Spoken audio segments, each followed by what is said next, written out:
Chapter 195. On the surface of the ice, a loud and clear song echoed. With the glory of Thoradin the Great, we rushed to the south, and planted the blue lion flag on the King's Valley, that is the symbol of humanity's great legacy. We put our fate in your hands, the golden lion flag. Ah, the golden lion, you are the symbol of dignity and nobility, you are the knight that symbolizes honor. Ah, Stormwind City, you are the fortress of pioneers, the bridgehead of humanity's civilization. No matter what enemy it is, you can defeat it. This song was originally an unknown tune from 1,000 years ago, but unknowingly, it became one of the military songs of Stormwind, and would be played during every break of military training. But now that it was sung by the warriors who had lost their country, there was an additional sense of sorrow and sorrow. To every warrior of Stormwind, only when they had truly taken back Stormwind City and reclaimed the Elven Forest would they be worthy of this military song. After more than half a year of suffering, the journey was full of bitterness. The warriors of Stormwind used their blood and tears to water every inch of land from the Red Ridge Mountains to the Elven Forest, and then to Stormwind City. Some lost their houses and fields, some lost their best friends of many years, some lost their wives and children, and what was worse was that they had lost their own capital. From now on, they were just stray dogs in the eyes of others. But no matter how strong the orcs were, they were not depressed. Because they had a great King Lang who had accompanied them until the very end. They had a great commander, Anduin, who was always encouraging them and leading them. They also had a great hero who had mysterious abilities and created one miracle after another, Duque. Tonight, all the suffering had temporarily come to an end. From the next dawn, they firmly believed that under the leadership of these heroes, they would finally win the war against the orcs. Sir Marcus, thank you. You are our benefactor, our hope. Thank you, I can finally live to see my wife and children. As Stormwind City disappeared into the horizon, the soldiers began to shout excitedly after surviving a disaster. The further away they were from Stormwind City, the more intense the flames were. If the sound at the beginning was just a trickle of spring water in the dense forest, then by the end, it had become a surging ocean. The sound waves were like huge waves set off by a hurricane, assaulting one's face. Duque, Lang, Bolvar, and the other higher-ups of the storm stood side by side at the front of the ice ship. It was at this moment that they truly understood what it meant to be a tsunami. When 50,000 people crowded together and raised their swords to cheer and salute, the shocking scene was definitely unforgettable. It was not a military parade, nor was it an act on the scene, but a sincere expression of gratitude. King Lang smiled. Duque, make a platform for the soldiers to see you. Duque was a little embarrassed. He was in the limelight, wasn't he? Your Majesty, this... Lang smiled as he patted the huge block of ice that had frozen Blackhand's head. He then looked at the huge tribal flag and said, "These two things are enough for me. Besides, I've never cared about the reputation of a true hero being above mine. You see, I've never been the most famous person in the military." Lang was incomparably magnanimous. Anduin also egged Duque on. "Young man, Lang is preparing to make you do hard labor. If you don't go collect some interest first, I'm afraid you'll be miserable for a long time." Bolvar also smiled and nodded at Duque. Duque no longer hesitated. A huge ice prism beneath his feet lifted Duque straight up. Seeing Duque's robed figure, a huge wave of cheers rose into the sky. All of a sudden, the dark clouds dispersed, and the tranquil moonlight shone on the surface of the ice. It was as if the moon had heard the cheers and sneakily poked its head out to take a look. Long live Duke Marcus. Long live the great guardian of the storm. It was no exaggeration to say that Duque's blood was boiling at this moment. He suddenly felt that all the hard work and preparation he had put in for so long was all worth it. At this moment, the system notification sounded. Congratulations, host. Your reputation in Stormwind has been permanently fixed at worship. Even if you lose all your integrity in the future, the people of Stormwind will still believe you unconditionally. In that case, your integrity will be seen as a hypocritical state. Hypocritical state? What the hell was that? Duque did not have time to think too much. He came down after receiving 3 waves of cheers from the soldiers. Anduin then asked, "What do we do next? Your merfolk are going to drag us to South Shore just like that?" Duque could not help but laugh. "How is that possible? It's not easy to maintain this big ice ship, and the waves in the deep sea will be a problem. It's summer now, and the high temperature will easily melt the ice." Bulvar's expression turned a little ugly. "Damn it, we have almost no food and water. If the ice melts, won't it?" Bulvar had already imagined the tragic scene of a group of people wearing armor and sinking straight into the sea. Duque took out a simple sea map and pointed to an island opposite Stormwind City. "Our destination is here." The ice ship arrived at its destination early the next morning. It was a small island that was only 5 square kilometers in size. The biggest feature of the island was that it had a fresh water spring. The sea merchants who traveled between Stormwind City and Col Tiras all knew of this nameless island. When there was a shortage of drinking water, most would choose to stop here to replenish their water. And now, there was enough bread to feed 50,000 people for half a month. The soldiers once again burst into fiery cheers when they stepped on land.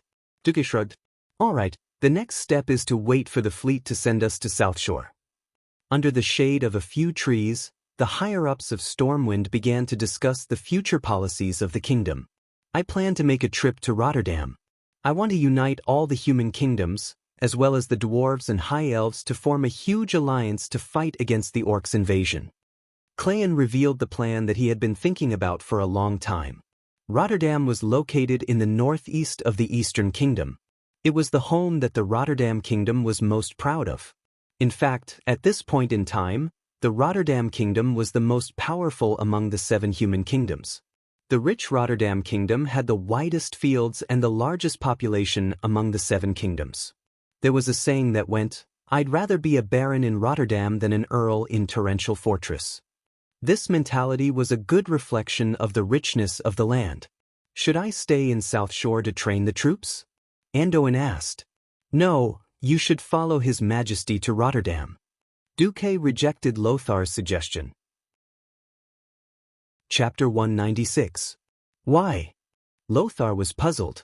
In his opinion, as the highest military commander of the kingdom, he should be with his soldiers.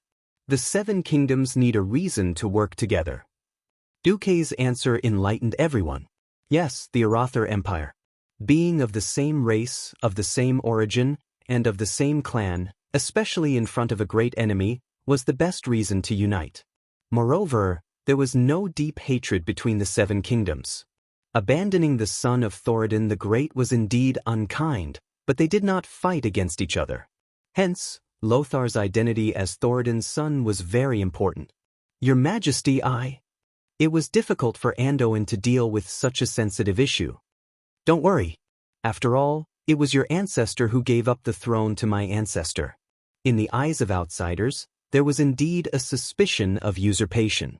However, when it came to matters that concerned all of humanity, and even the world of Azeroth, such trifles were nothing. The training of the troops can be left to Bolvar. Anduin thought for a while and nodded. At the end of the day, Lang, Anduin, and Bolvar were all very upright people.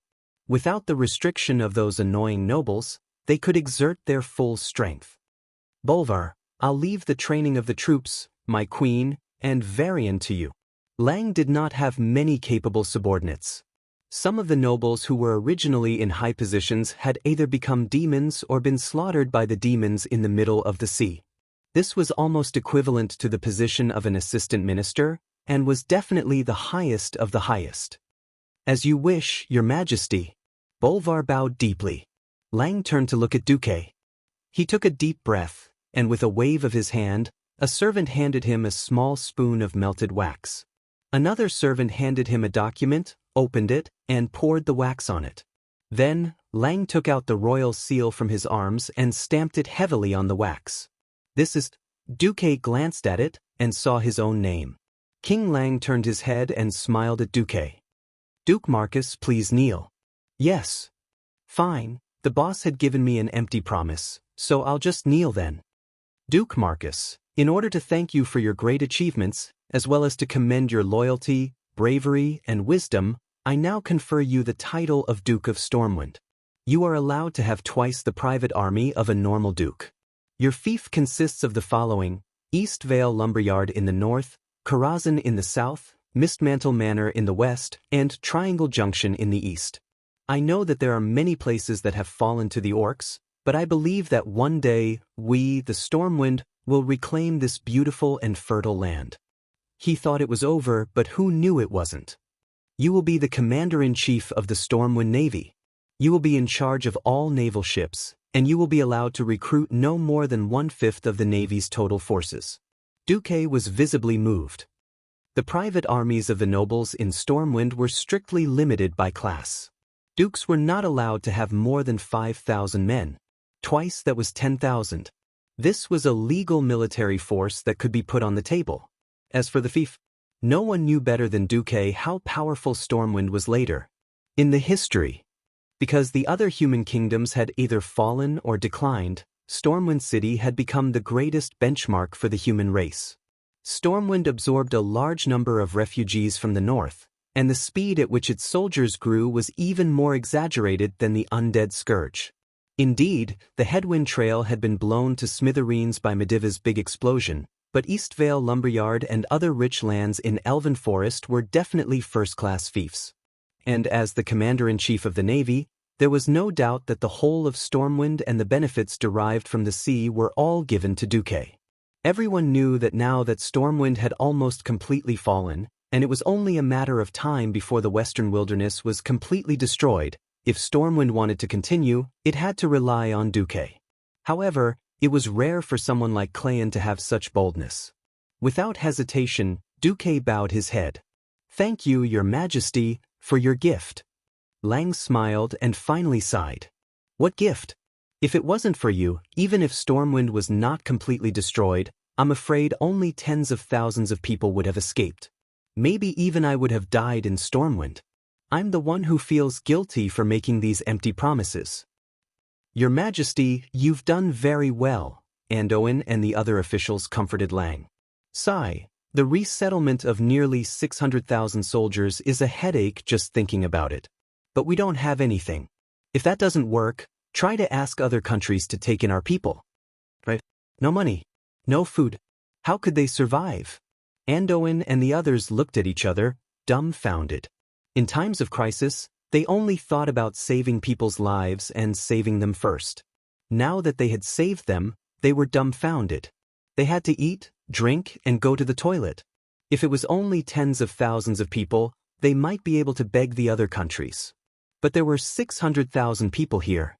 Just the thought of it was terrifying. Yet, when he escaped, he didn't bring anything with him other than his weapons.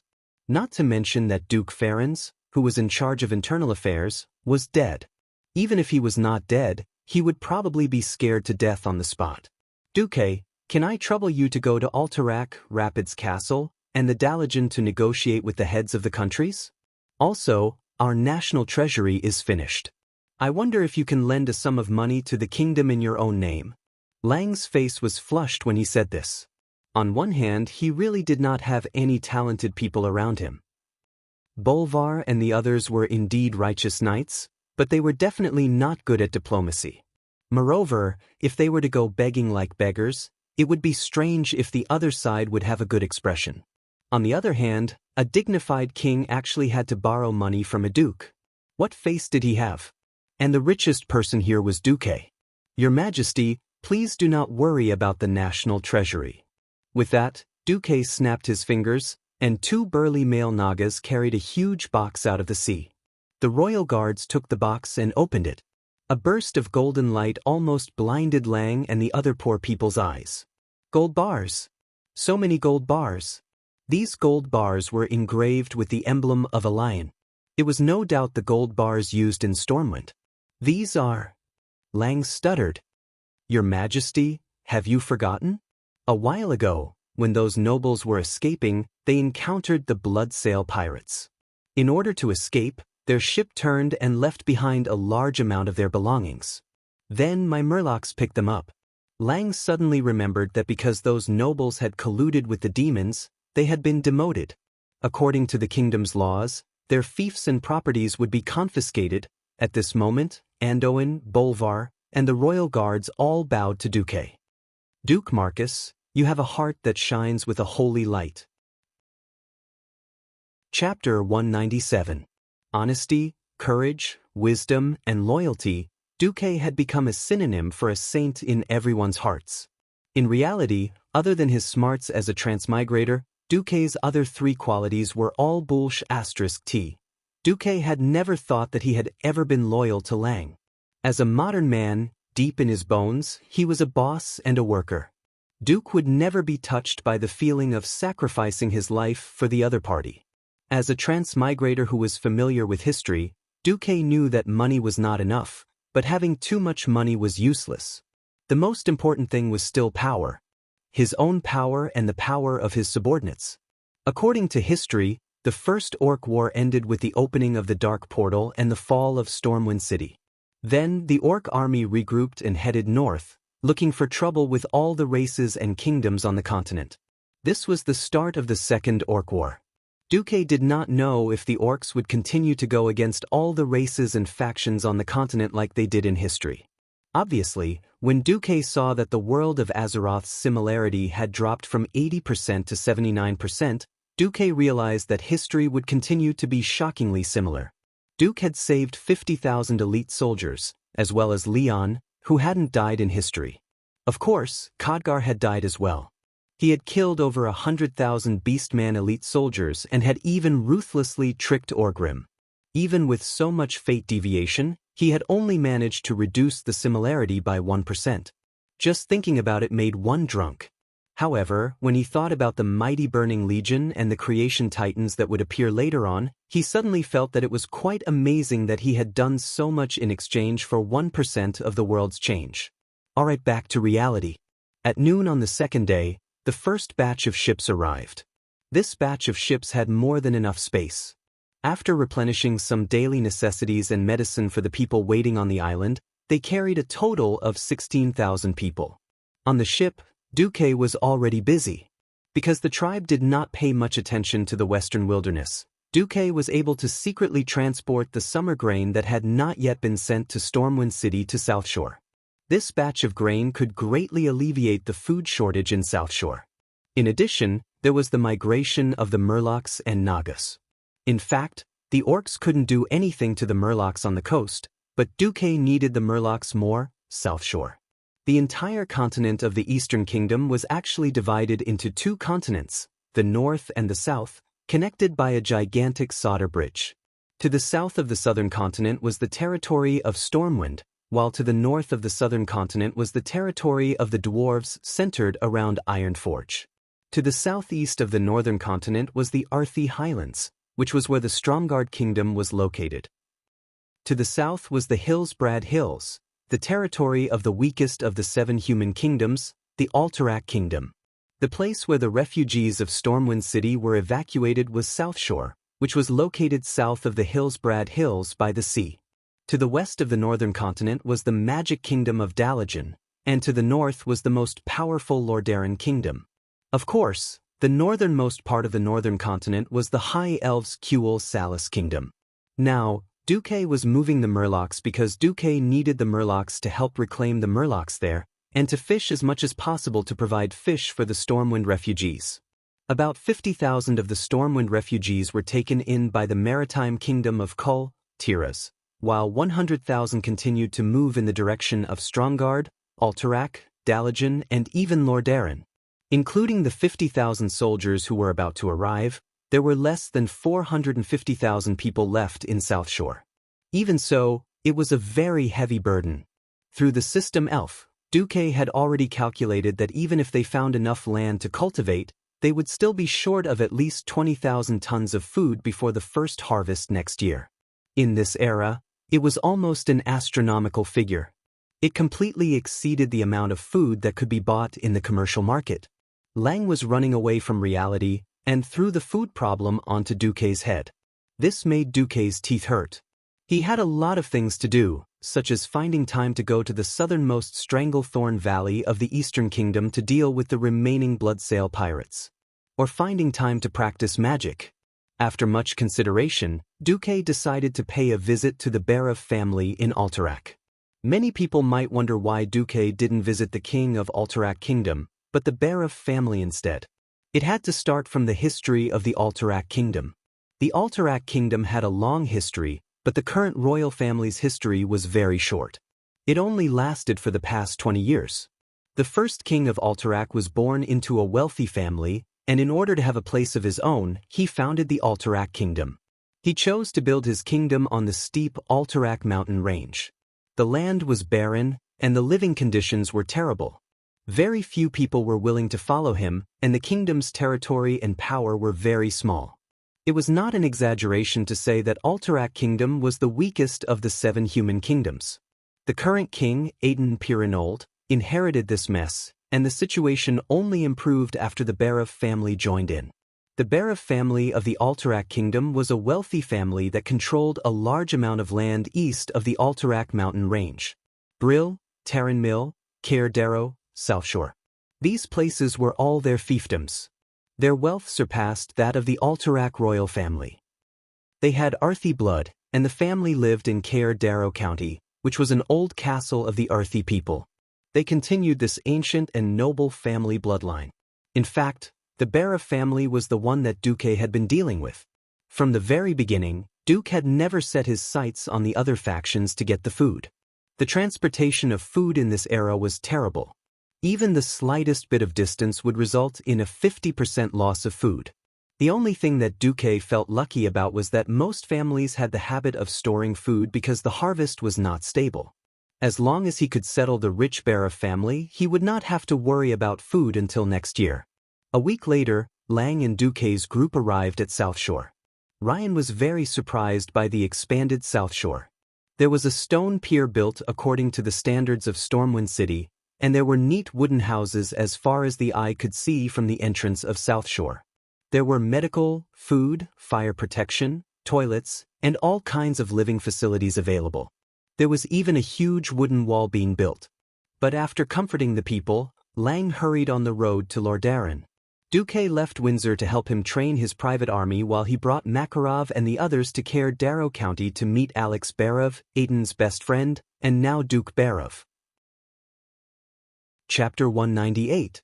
Just as Duque arrived at South Shore and was about to visit the Barov family, something huge happened in the tribe. Judgment. Traitor. Orgrim. You disgrace to the beastmen. Hey wolf. Hey wolf. Hey wolf. The clamor filled the entire camp. Every tribal warrior's eyes were bloodshot because of anger. Their necks seemed to be stuffed with 2 dicks, thick and red. They opened their mouths full of fangs and roared at the top of their lungs. At the center of the hall was Orgrim, who was kneeling on both knees. He was once the assistant of the great chief, but now he was a traitor in the eyes of the beastmen. The horn that was used to summon the great chief was still sounding. It sounded as though it was mourning the death of the great chief, but it also seemed like it was trying to awaken the anger in the beastmen's hearts. Countless pebbles of all sizes were thrown at Orgrim, who was kneeling on the ground. These stones were the size of a human fist, and when they hit Orgrim's face, they were not fatal, but they were painful. However, the physical pain could not surpass the pain in his heart. It was the pain of losing 100,000 elites. It was the pain of the unknown fate of the beastmen. It was the pain of knowing that Ghoul Dan would lead the beastmen to destruction once he returned. Orgrim's mind was still replaying the scene of that day. His good friend Durotan's smile was still echoing in his mind. That day, Durotan came. He told the Hammer of Destruction everything he knew, the contract with the Demon Lord, the origin of Ghoul Dan's power, and the betrayal of the clans under the control of the Shadow Council. The final and humiliating end that awaited the beastmen was that they would be thrown as bait to the demons of the Burning Legion. As Orgrim listened, he tried his best to keep his wide face cold, making his aura and posture befitting of the assistant of the great chief. However, in his thick chest, his heart was beating violently, as though his famous Hammer of Destruction was beating on human flesh. Was this true? This sounded like a story spouted by an idiot who went through the dark portal and was messed up by the unknown energy in the void. Demons? Dark contract? What a joke! However, this was what Durotan had said. Durotan was not only the smartest, bravest, and most honorable chief of the tribe. He was also an old friend that Orgrim had trusted with his life more than once, and he had repaid Orgrim's trust with his greatness, courage, and integrity more than once. If these words were spoken by any other orc, Orgrim would definitely teach them a lesson with his hammer. If the one who said this was Durotan, then Orgrim's answer would be trustworthy. In the following days, Durotan paid the price for his integrity and loyalty to the tribe with his life.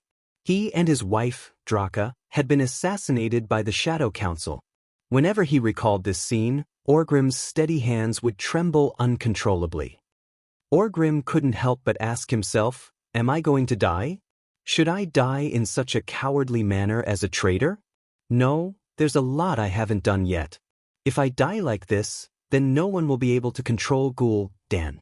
This true traitor will lead the entire tribe into the abyss of death and shamelessly sell the souls of all orcs to the demons. Thinking of this, Orgrim suddenly let out an earth-shattering roar. Not traitor. Orgrim's voice was so loud that it was like a clap of thunder. It actually suppressed the clamor of the thousands of orcs present. Every orc's face froze. Their roars were suppressed into their throats, unable to come out. If you're not a traitor, then who is? A deep voice rang out. This voice had an inhuman coldness to it, as though the owner of this voice was temperamental. Kilrog Deadeye, the chief of the Bloodloop tribe. Due to the unexpected death of the chief, he had no choice but to temporarily hand over the army to his deputy and lead his personal guards back. With the Blackrock tribe suffering heavy losses, the authority of the Bloodloop tribe had undoubtedly increased. Among the chiefs of the dozens of tribes present, his authority could be ranked in the top 3. Orgrim stood up proudly and fearlessly looked Kilrog's remaining eye in the eye. For a moment, Orgrim's words were on the tip of his tongue. He almost said, Dan is a traitor. But at this moment, Duke's face, which always had a mysterious smile on it, appeared in Orgrim's mind. Duke Marcus, the most powerful human mage, the most cunning strategist. He was the one who orchestrated all of this. He was the one who put the 100,000 orcs to death. He was the one who killed the chief. If not for him, perhaps the orcs would have had to put in more effort, but they definitely wouldn't have won such a Pyrrhic victory. Orgrim also had an even clearer understanding. The only person who could deal with the existence of the mystical realm was Den, who was also a mystical. Whether it was him or the other chiefs, they couldn't do anything to Duke. Thinking of this, Orgrim forcefully swallowed his words and instead let out a maniacal laugh. Ha ha. Kilrog, you make me feel like a joke? Why do you think I'm a traitor who killed 100,000 of my own people for the sake of the humans? Why would you rather believe the lies of the humans than the loyalty of a orc? Why would you believe a despicable mage who set fire to us orcs again and again? Orgrim's rebuttal stunned the chieftains and the thousands of leaders around him. Orgrim's direct accusation that the arsonist was Duke was not wrong at all. Grom Hellscream roared as he strode forward. Then how do you explain the fact that more than one orc who survived in the area testified that the chief called you a traitor before he died? Also, why would your people attack the chief's personal guards? Don't you think that suddenly going crazy and attacking your own people is very familiar? It had to be said that Orgrim had the talent to win the Best Actor award. Yes, this scene was very familiar. It was the scene where the orc warlock used the art of fear on the human soldiers. You said Dan betrayed us. Grom frowned. I didn't say that. But you might have noticed that the humans' tactics and equipment have been improving. So it's not impossible for them to obtain the power of a warlock. The orc chiefs fell into deep thought. At this time, Kilrog Deadeye stood in front of Orgrim again. That tells me that you shouldn't die here as a traitor. I also know that you are one of the wisest orc warriors, and you also have the ambition to become the chief. I can give you a chance to prove yourself, as long as you join Bagash. Orgrim's heart beat violently, almost jumping out of his chest. Chapter 199. Even Duke didn't know that because he had tricked Orgrim, it had caused Orgrim to invoke a ritual that had never appeared in any history, Bagrash. This was a ritual for orcs who were suspected of being traitors to prove their reputation. The ritual was very simple, violent, and bloody. That was, under the witness of at least 100 orc warriors, 7 recognized warriors would stab 7 daggers into the body of the ritual participant. The daggers couldn't cause fatal wounds, they couldn't injure the tendons or bones, and they couldn't injure the internal organs. Then, the participant would have to fight a duel to the death with a recognized warrior, usually a tribe chief, while having 7 daggers stabbed into their body. Only by winning the duel would the participant be considered to be cleared of suspicion and their reputation restored. No one knew why Kilrog would suggest letting Orgrim participate in Bagrash. If one had to force a reason on Kilrog, it would be his dead eye that could no longer see. Kilrog was born into the Bloodring clan of Draenor. When his clan was about to be exterminated by the Crowmen, Kilrog unwillingly bowed his head and admitted defeat. Under the arrangements of his sickly father, he followed the clan's ancient tradition. He found the hidden chamber that was named after his clan and carried out the terrifying ritual of sacrificing his left eye in exchange for seeing his future. In the ritual, Kilrog foresaw that his death was still far away, so he knew that he would survive this disaster. Encouraged by his destiny, he seized control of the clan and led the Bloodring clan to crush the threat of the Crowmen. Then he won countless battles. In the following years, he slaughtered any dissidents, and even his closest kin couldn't escape the death penalty. He had always hoped that his destiny would come to him step by step. Although orcs were rude and unreasonable, most of them were superstitious. In the current situation where there were no shamans in the tribe's camp, Kilrog's dead eye became quite convincing. Without hesitation, Grom Hellscream, Samuro, and the other high-ranking warriors all agreed to Kilrog's proposal. Orgrim Doomhammer, are you going to accept Bagrash in order to prove your innocence? Kilrog's voice was cold, but it also carried a kind of sharp pressure. It was a terrifying aura that only a warrior who had walked out of a mountain of corpses and a sea of blood would have. He was old, but no one could deny that he was still one of the strongest warriors in the tribe. I accept. Orgrim stood under the doubtful gazes of countless orcs. Not only do I accept it, but I also request that when you accept Bagash, you also activate Makra. Hiss. Countless orcs sucked in a breath of cold air. This meant that Orgrim had to accept challenges from at least 7 chieftain-level warriors while being stabbed 7 times. He could only stop when there were no more challengers. Of course, if Orgrim succeeded, he would become the second great chief of the Horde after Blackhand. Every orc's broad face was filled with unconcealable shock. Either Orgrim was a madman, or he would become the strongest warrior in the history of the Horde. Come! Orgrim suddenly hammered his chest, creating a loud bang. Kilrog didn't say a word. He pulled out a long, curved bone dagger. This bone dagger was at least 30 centimeters long. A white light flashed, and the entire dagger was stabbed diagonally into Orgrim's left collarbone. It pierced through Orgrim's muscles that were as thick as city walls, and came out from the back of his left shoulder blade. Blood splattered everywhere. It was a ghastly sight. Phew! Orgrim didn't even groan in pain. He merely clenched his fists. Gromhell roared and charged forward. His face was expressionless as he pierced through Orgrim's right arm with his dagger, only avoiding the tendons and bones. Orgrim let out a low groan. Swordmaster Samuro of the Fireblade clan followed behind and pierced Orgrim's right thigh with his dagger. Then the 4th, 5th, and 7th warrior went up. Every one of them left a dagger on Orgrim's body. At this moment, Orgrim had become a hedgehog covered in blood. Who is willing to use Orgrim Doomhammer's life to prove their bravery? Who is willing to obtain this Doomhammer, fair and square? Orgrim's roar was as loud as a bell, and it reverberated in all directions. Not many beastmen would be willing to kill a beastman who might be dishonorable unless they could obtain real benefits from him. Coincidentally, Orgrim had it. Not many beastmen could resist the temptation of Doomhammer, especially after Orgrim used it to kill no less than 500 warriors of various races. Ogres, giant lizards, land dragons, and human army commanders. Orgrim used his illustrious battle records to indirectly prove the power of this hammer. Suddenly, a flag was thrown into the middle of the field. I, Galil of the Shattered Sand Clan, stake my honor to fight you. Looking at this opponent who was more than a head taller than him, Orgrim was a little disappointed. This was the chief of a small clan with only a few hundred people, but as a suspected traitor, he really couldn't ask for more. In the sky, rolling clouds surged.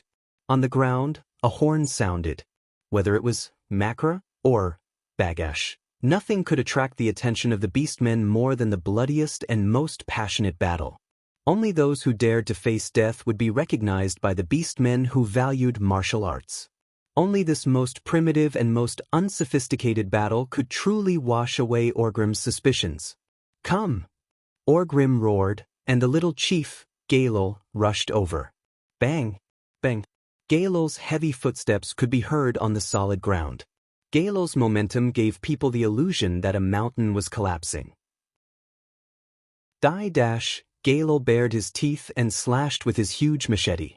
It was powerful enough to cut Orgrim in half with one slash. But Orgrim's sharp eyes flashed with a hint of disappointment again. Whether it was strength, speed, or skill, they all disappointed Orgrim. For some reason, he thought of Anduin Lothar, the human who had killed Blackhand the other day. He was clearly at a disadvantage in terms of speed and strength, but Lothar used his perfect unloading techniques and amazing footwork to fight evenly with the great chieftain. Looking at such an opponent, Orgrim didn't even want to wait a second longer. In the eyes of outsiders, he accidentally dropped the heavy hammer of destruction. Only those who knew the ropes could see that he didn't take Galil seriously at all. Just at the moment when the machete was about to fall, Orgrim suddenly exerted force with his intact left leg and rushed into Galil's arms. He punched the enemy's wrist that was holding the machete. The next second, he suddenly clapped his hands. Galil's entire head was instantly smashed in the palm of his hand. It was like a watermelon smashed by a hammer. Orgrim looked up to the sky and shouted, "Next!" Chapter 200. His gigantic hands were stained with blood and colorful brain matter. Orgrim displayed the most primitive, most barbaric violence. The beastmen couldn't help but think of their ancestors. When they didn't have any weapons, they used their strong bodies, fists, teeth, and arms to fight against wild beasts. They struggled to survive in the desolate wilderness. Orgrim's most direct attack ignited the passion in every beastman's heart. Oh! Orgrim. Just a few minutes ago, these beastmen were still angrily cursing Orgrim. But a few minutes later, Orgrim, who displayed his bravery and power, immediately became the brightest star of the entire tribe. Kilrog Deadeye opened his seemingly turbid right eye and said slowly, "Orgrim Doomhammer, you have cleared your name and restored your reputation. Now, if you want to leave Makra, it is not too late." Orgrim used his actions to answer. With blood-stained steps, he took down a flag from a tent at the side of the field. That was the flag of the Blackrock tribe that belonged to him, Doomhammer. With a swing of his hand, the red and black war flag landed in the middle of the field. I, Orgrim Doomhammer. From here on, Makra, I challenge for the position of Great Chief. I will accept challenges from at least 6 warriors, until I ascend to the position of Great Chief, or death. Even though he was stabbed multiple times, even though every wound was still bleeding as Orgrim moved, Orgrim's soul-stirring roar still spread throughout the camp. Po, po, po, po. This was the rhythmic cheering of the beastmen. Nothing made their blood boil more than a blood-soaked warrior participating in the battle for the position of Great Chief. No matter how much they didn't want to admit it, it was an indisputable fact that the tribe had just won a Pyrrhic victory. The weak humans were far more cunning than the beastmen imagined. The entire tribe urgently needed a true king who could lead the tribe to conquer this planet. The orcs shouted and praised loudly. They raised the crude weapons in their hands high and stomped the ground with both feet, as if they wanted the earth to tremble and let the earth cheer and welcome the possible new great chieftain that was about to appear. A clan flag with 3 teeth on it was thrown into the field. It was a Blade Fong clan with 1,000 warriors. As a small clan, the chief of Blade Fong clan, Ramlin, was not a very strong orc. Among the beastmen, he was definitely small and skinny. He made up for his lack of strength with his high agility. Orgrim, Wang Lin roared loudly, but his movements were reminiscent of a nimble lynx. Wang Lin aimed at Orgrim's injured right leg and moved at high speed with Orgrim's injured leg as the axis. Orgrim was indeed affected. The moment he turned around and couldn't keep up, Wang Lin pounced on him. Two crossed scimitars flashed in the air, and Orgrim's broad back was instantly marked with a bloody red cross. His skin and flesh were torn open by the barbs on the scimitars. It was a ghastly sight. Just as Wang Lin was about to retreat, Orgrim counterattacked. Under the sunlight, the heavy hammer of destruction shone with a black light as it spun. There was no technique involved, only speed. It was unbelievably fast. It was insanely fast. It was a speed that surpassed what Wang Lin could capture with his naked eye. In less than a blink of an eye, his slightly slender body was split in half by a single powerful blow, as if he had been chopped by an incomparably huge machete. Time seemed to have frozen. Wang Lin's chest and lower body were still floating in the air, but his abdomen that was hit instantly exploded into a rain of flesh and bone, exploding in the direction of the hammer strike. After what seemed like 3 seconds, Wang Lin's eyes, which were still filled with disbelief, fell into a pool of blood along with his eyeball. Killing with one strike, domineering. Next. Orgrim's loud voice was no different from a drum in the orc's ears. Another flag was thrown into the field. A minute later, another wound appeared on Orgrim's shoulder, and another corpse appeared on the ground. Next. It was the same killing with one strike, the same voice, and the same tone that never changed. But with the corpses of the 3 tribal chiefs as the foundation, Orgrim's shout had a different meaning. The tribal chiefs who thought that they were the weaker ones replied with silence. At this moment, there was no longer any hope in their hearts. Even though the orcs who were watching were all fired up. There was a short silence among the people who were qualified to participate in Mkegra. Half a minute later, the 4th flag was thrown. 3 minutes later, the 5th flag. 10 minutes later, the 6th flag. By the time the 7th flag was thrown into the arena, Orgrim was already covered in blood. No one could tell if it was Orgrim's blood or his enemies. None of the 6 tribal chiefs had a complete corpse. All of them had turned into bloody chunks of flesh. From an unknown little chieftain to the chieftain of a clan with tens of thousands of people. The challengers were leveling up step by step, and Orgrim's injuries were worsening as well. Now, anyone who went up had to weigh their own strength first. When the 7th flag was thrown, a black-skinned orc without a left hand came out. Below his left arm was a long scimitar. It was not because he lost his left hand in the war, but because he was a warrior of the Broken Palm tribe. As one of the cruelest and fiercest tribes in the tribe, the Broken Palm tribe's tradition was to cripple their left hand and replace it with a sharp blade. They were prepared to go through fire and water for the tribe's glory.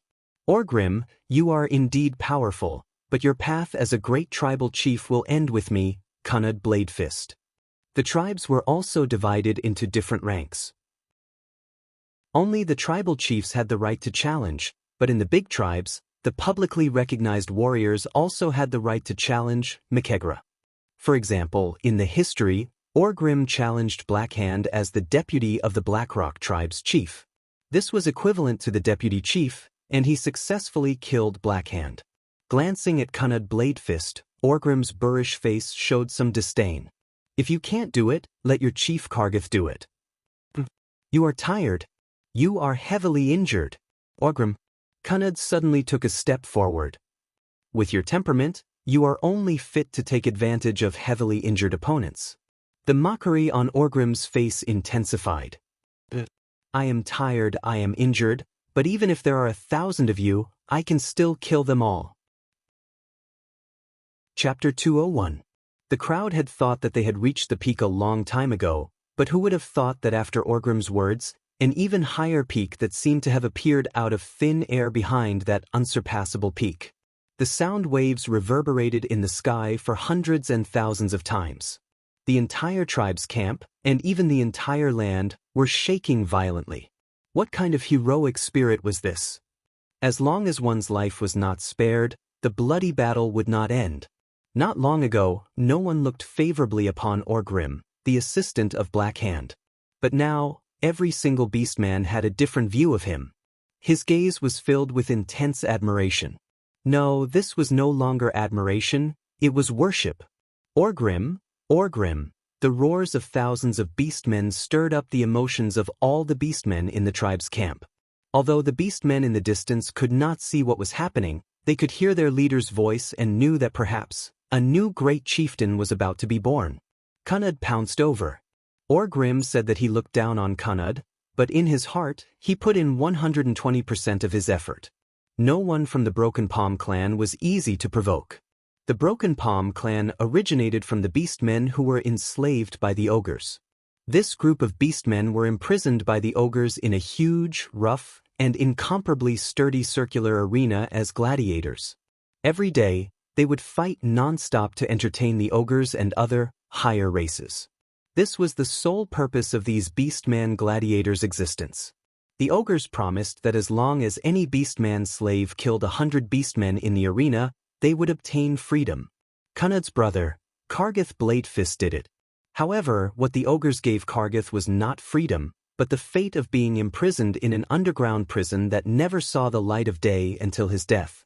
Kargath was imprisoned in the underground prison, his left hand secured to the prison pillar by a steel handcuff.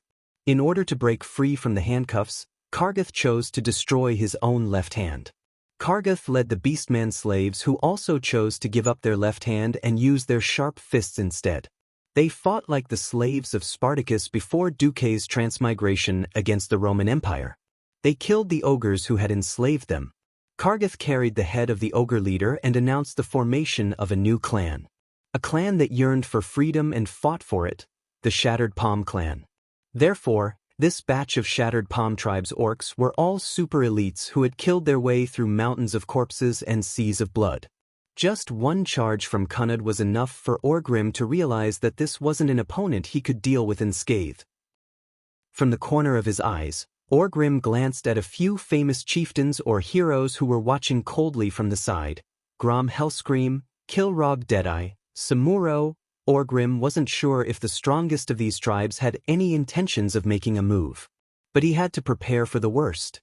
He had to end the battle quickly. Cunud was also holding a war hammer in his right hand. It wasn't as big as Destroyer Hammer, just a little smaller, but Orgrim didn't dare to underestimate it. It was the same hammering, but Cunard's movements gave off a solid feeling as if he had been hammered thousands of times. He stepped forward, raised his left arm, swung his right arm, and suddenly exerted force. At first glance, it didn't seem surprising at all. Only warriors who had been through countless battles would notice that Cunud didn't make any extra movements. Whether it was the angle, strength, or speed, they were all exquisite to the extreme. Moreover, it gave Orgrim enough time to change his attack. Without a choice, Orgrim also raised his hammer and clashed with Cunud's hammer. Clang! The clanging sound of the two largest hammers clashing almost broke the eardrums of the spectating orcs. The buzzing sound of metal caused most of the orcs to cover their ears. No one expected Cunud to suddenly throw away the hammer in his hand and stab with his left hand. His left arm was his killing move. After closing the distance, the scimitar that was as long as a human's arm had unimaginable agility. Although Orgrim's Destroyer Hammer was sharp, such a large hammer was never a good defensive weapon. In the next moment, the unique scimitar of the Shattered Palm tribe was about to pierce into Orgrim's chest. At this moment, a huge hand the size of a palm leaf fan suddenly blocked in front of the scimitar.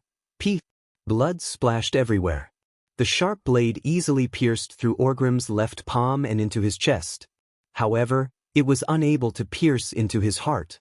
Orgrim's left palm suddenly clenched tightly. Even though his palm was pierced, he still managed to hold onto the bottom part of the scimitar, which was his arm. Gotcha. Orgrim's voice had an indescribable coldness in it. Cunard wanted to retreat, but the giant hand held onto his arm tightly. Since both of them were so close, using a big hammer was just a joke. There wasn't enough distance for him to exert his strength. It was too close. Orgrim had a more direct way. Just like what Cunud did with his right hand, he threw away his Destroyer Hammer almost at the same time. His right hand turned into a hammer and pierced Cunud's throat. Cough! Cunud's muffled voice was the last sound he made in this world. At the next moment, Orgrim turned his finger into a hook and pierced Kunud's throat. Simple. Violent. Full of barbaric aesthetics. This was the beastman's love. This was the beastman's worship. Oh, oh, oh, oh. The boiling sound waves surged into the sky and seemed to cross countless light years and the endless void to reach planet Draenor.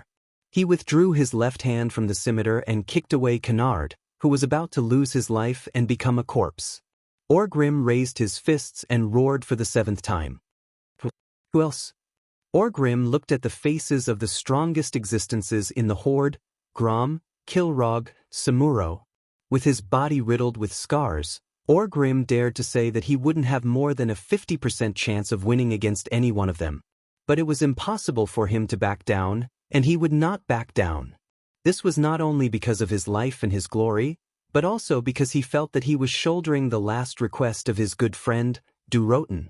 He shouldered the heavy responsibility of leading the tribe to a path of survival in this strange and unfriendly world. Apart from the passion in his eyes, there was only clarity. Orgrim's godlike eyes scanned the faces of the experts in the tribe one by one. There was no provocation. All he saw was obedience. One of the experts lowered his head. 2 of the experts lowered their heads. When Orgrim saw Samuro's face, Samuro punched his chest with one hand. This was the etiquette for meeting the great chief. Kilrog and Grom looked at each other. Kilrog said, "My saw that Orgrim shouldn't die here. I won't sacrifice my life for an irreversible fate." With that, Kilrog bowed as well.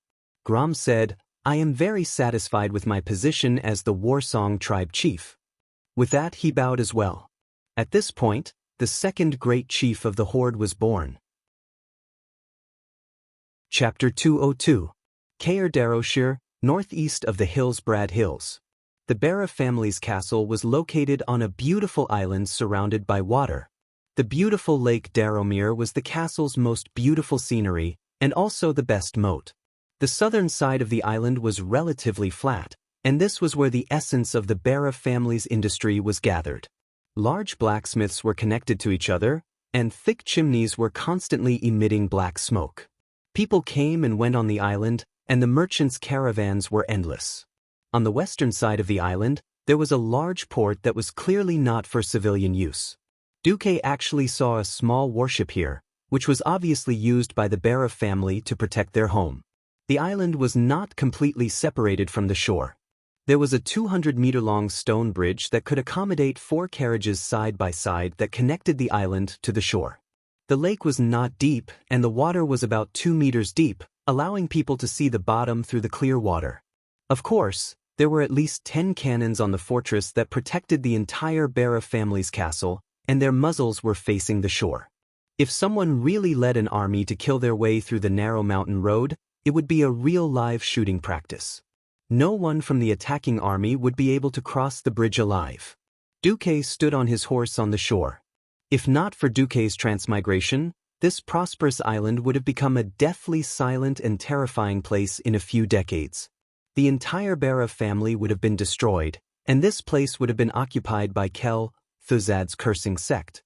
It would have become a very famous place in the future, Skalamence. Duque would never forget how he and his companions were wiped out time and time again in the game. He could remember every single point after they were wiped out. Duque suddenly sighed. "Master, what's wrong?" Makarov asked Duque attentively.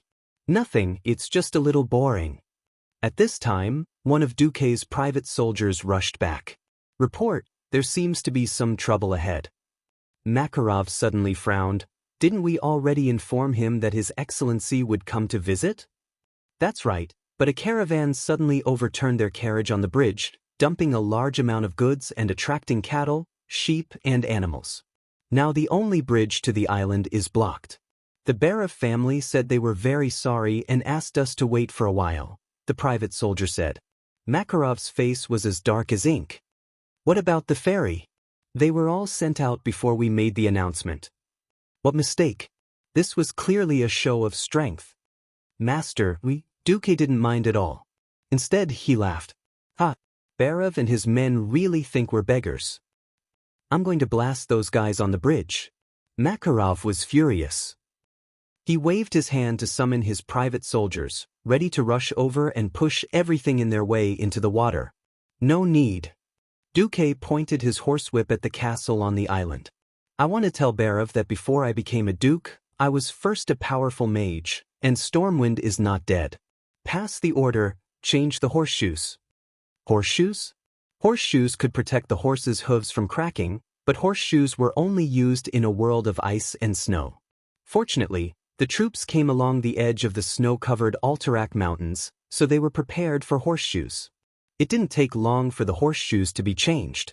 Meanwhile, in Barov's castle, Alex Barov received a report from his subordinates. They stopped. They stopped before they even got close to the bridge. Let's leave them hanging. I don't mean to humiliate them, but I don't want to see this young duke opening his mouth. In troubled times, food is very precious. At that moment, hurried footsteps came from outside the door. It was another of Barov's personal attendants. They're here. Duke Marcus and his men are here. Barov frowned. His personal attendant rarely lost his composure. If it was a normal arrival, he wouldn't have made such a fuss and run over breathlessly. Moreover, Duque had used some kind of unexpected method to cross 100 meters of water. They're here? How did they get here? Ice. That Marcus froze the lake.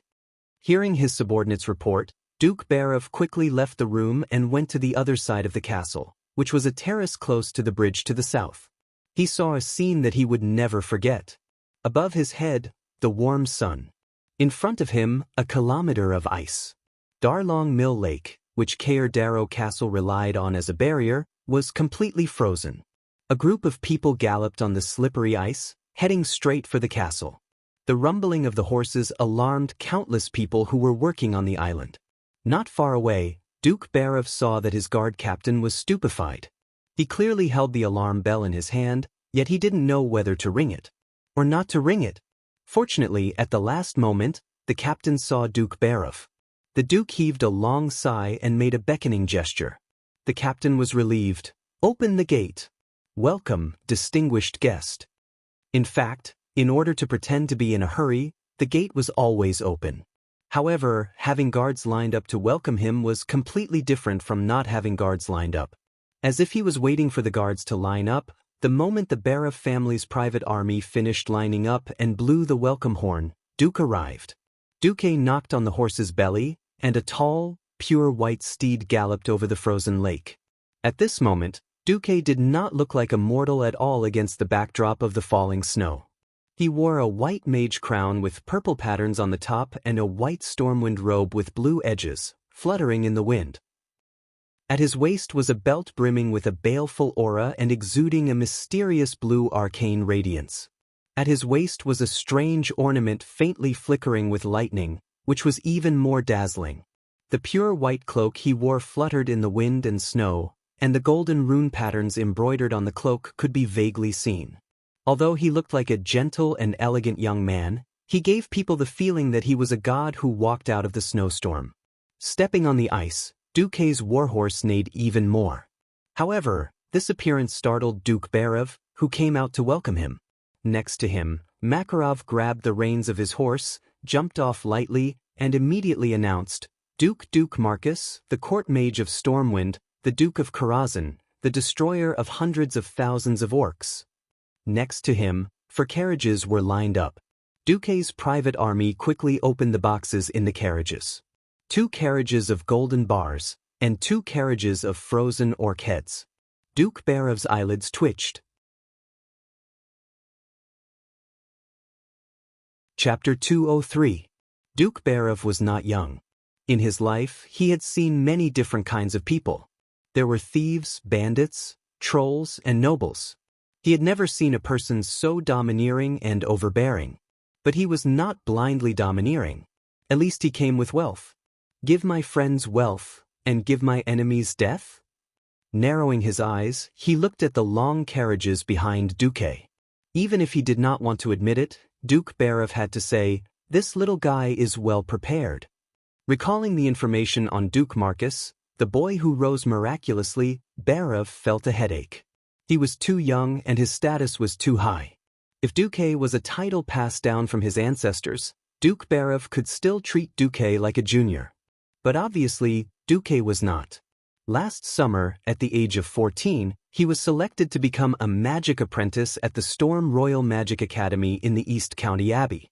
In the same year, at the admission ceremony, he became an official Earth Mage with unparalleled talent and rejected the request of Medivh, the guardian of Azeroth, to take him as a disciple.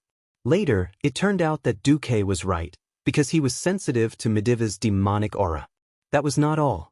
In the next few months, he single-handedly conquered a small Naga clan from somewhere and controlled nearly 10,000 Murlocs. He opened up a route between Stormwind City and the Western Wilderness in one fell swoop, and opened up a Pearl route that earned tens of thousands of dollars a day. But there was still more to come. When Medivh was controlled by Sargeras and opened the Dark Portal, Duque, who was only 15 years old, fought his way into Karazhan with the famous Anduin Lothar, killed Medivh, and kicked Sargeras into the bottomless abyss. After that, whether it was burning 100,000 beastmen, luring and killing the tribal chief, or using a huge ice ship to rescue 50,000 Stormwind Kingdom's elite soldiers, everything Duke did could be called a miracle. Unfortunately, there were a lot of witnesses and material evidence for everything, so there was no room for any falsification. No, it should be said that the scene of the frozen sea was witnessed by Duke Barav himself. This was indeed, that's amazing. Master Marcus, how did you seal the lake's surface with ice? How is the energy output of the ice elemental realm balanced? What about magic coordination? The spell? Is it purely the ice element, or is it combined with the arcana element? Hearing the familiar female voice beside him, Duke Barav felt a headache. Sorry, I'm so excited. I haven't introduced myself. I am Janice Barav, mistress of the Barav family. Of course, before that I was a sky mage. The junior sister of Dalaran's archmage Antonidas. The elegant lady sold Duke Barav out completely the moment she opened her mouth. That's right. Magic first or husband first? Was there a need to ask? Of course it was magic. Ignoring the black lines on her husband's forehead, Madame Janice, like a fan, approached Duque, who had just dismounted from the horse, and asked him about this and that. Well, before the negotiations started, the Barav family had already lost 20%. Duke Barav was embarrassed and could only cough twice. Dear, don't you think it is very rude to leave an honored guest at the door? Sit. Let's go inside and talk. Janice was so enthusiastic that she almost pulled Duque's hand and dragged Duque inside. Stepping through the huge gate of the castle, Duque gazed at the castle, which was shrouded in flourishing greenery in midsummer, and suddenly felt a myriad of emotions. It turned out that this place was so beautiful before it became Scholomance College. As a great aristocrat of noble birth, wealth, power, and influence, it was certainly impossible for him to live on a bare stone island. As the owner of the castle, the Barav family had obviously carefully selected the trees on the island. They would not be too tall, which would be an obstacle to their defense, and would also be able to ensure lush greenery most of the time. If there was anything that this castle touched Duque, it was that he had a feeling of nostalgia. Once upon a time, as a university student with corrupt ideals, he also thought that one day when he became rich, he would buy a villa for vacation or something. With his status as a duke and his current wealth, he could definitely do this. Unfortunately, since he had come to Azeroth, the concept of a stable home, which was a very common concept in peaceful times, was now distant and unfamiliar to Duque, as if it had nothing to do with him. If it was not for the series of crises that would follow in Azeroth, which would cause the whole world to be embroiled in destruction and rebirth, perhaps this castle would have been Duque's ultimate goal. Looking at every detail in this prosperous and serene castle, Duque suddenly wondered if he should transform Karazhan at some point. Walking along the spacious and brightly decorated corridor, Duke Barav's gate was 9 streets ahead of Duque's. His shoulders were straight and did not sway at all. His slightly raised chin did not make people feel that he was too arrogant, and he appeared to be quite confident. Every step he took seemed to have been measured with a ruler, not 1 inch more, not 1 inch less. In terms of aristocratic etiquette, this real duke was much, much better than Duque, who had crossed over to the front line. Duque was very clear that if he did not make a comeback, there would be no need to talk when it came to the negotiation table. This was not an exaggeration. The secret of negotiation was that the success of a negotiation depended on how much preparation you had done before sitting at the negotiation table. You had to use what you had and what the other party wanted to whet the other party's appetite.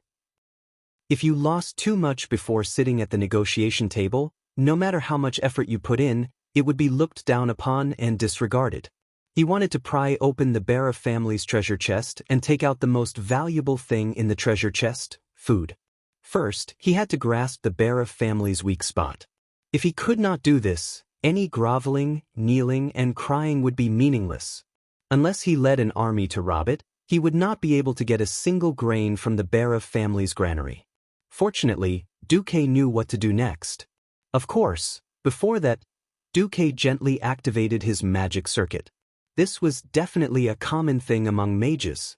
Many mages liked to continuously absorb the elemental molecules in the atmosphere and even gradually condense the pure magic power into better circuits to replace the old or broken circuits in their bodies.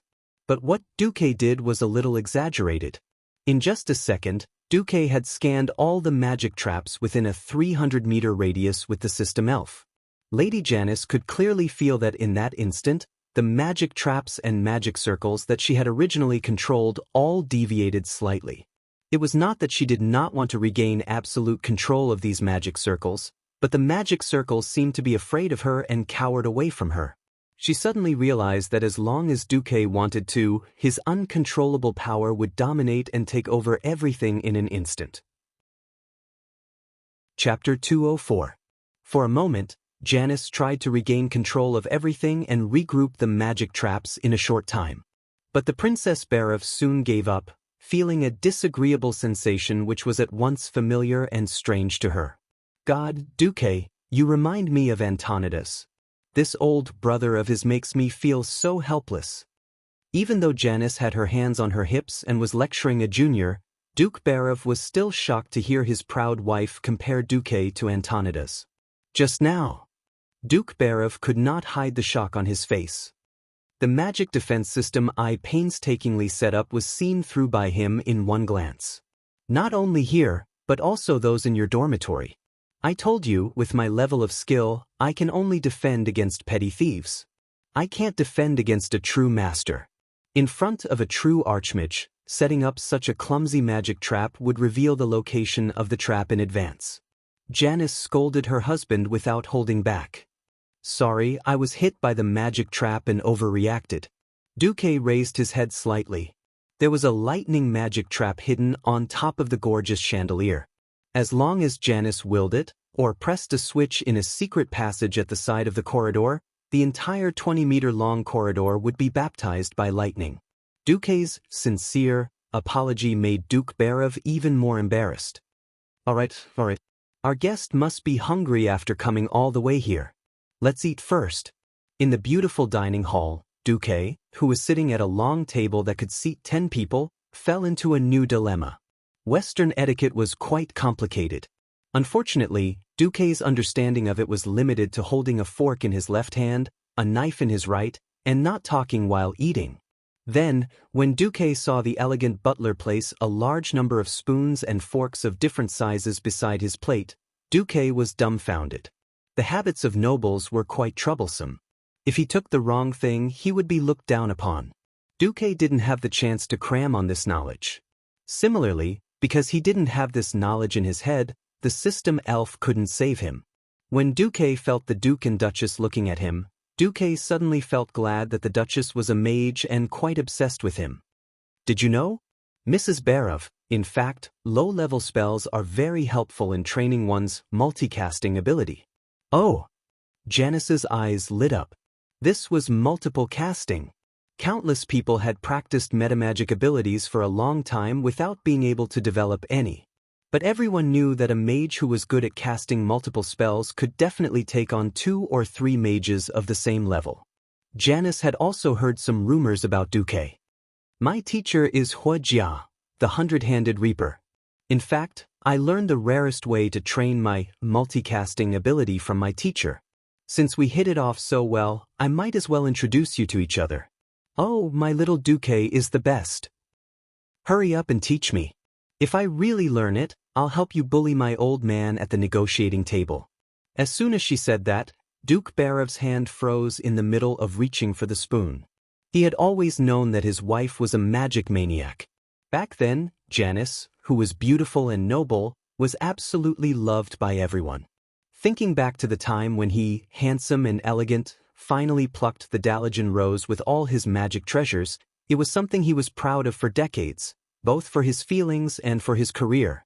He didn't expect that after decades, because of magic, for the first time, he would feel like he was tricked by his wife. Duke Barev was really speechless. Don't worry, dear, it won't be too hard for you. Janice symbolically comforted her husband and then looked at Duque without blinking. Duque made an apologetic expression to Duke Barev and then activated Hands of Magic.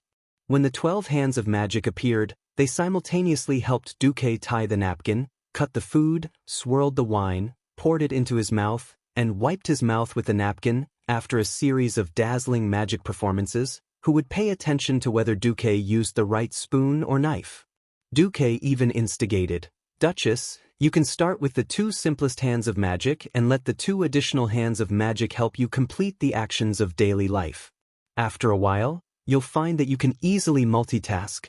Hands of Magic was, of course, the simplest level 0 spell.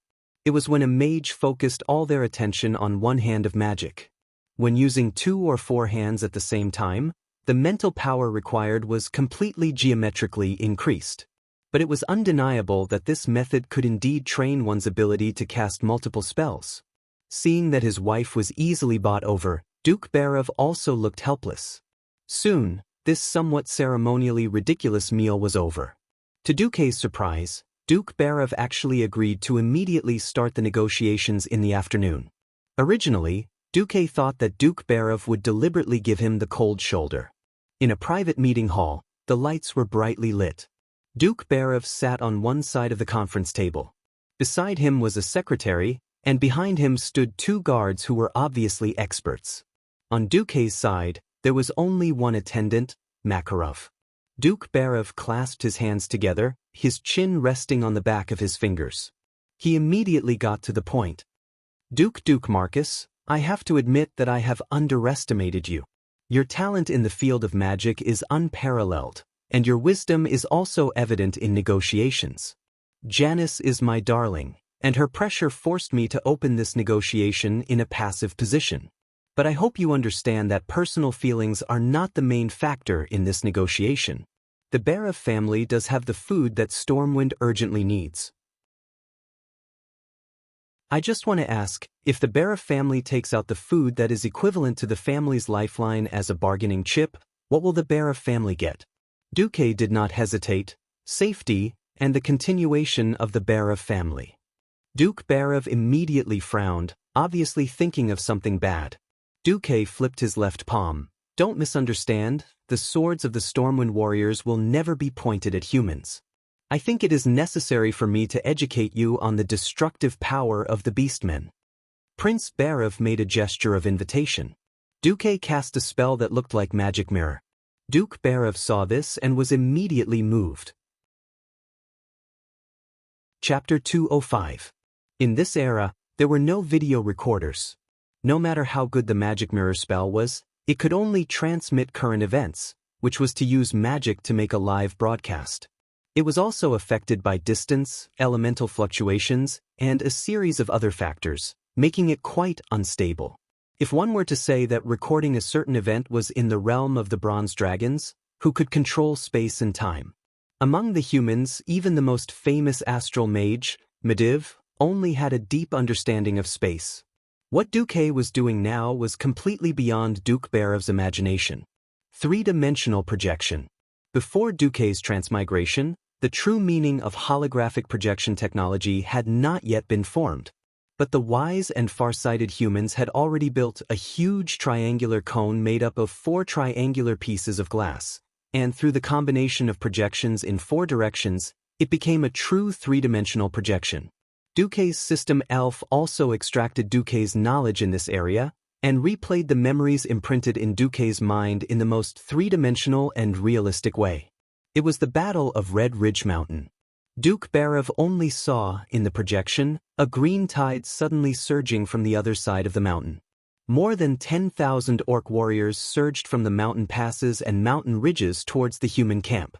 He only saw a huge orc among the orcs raise half of his body and roar towards the sky.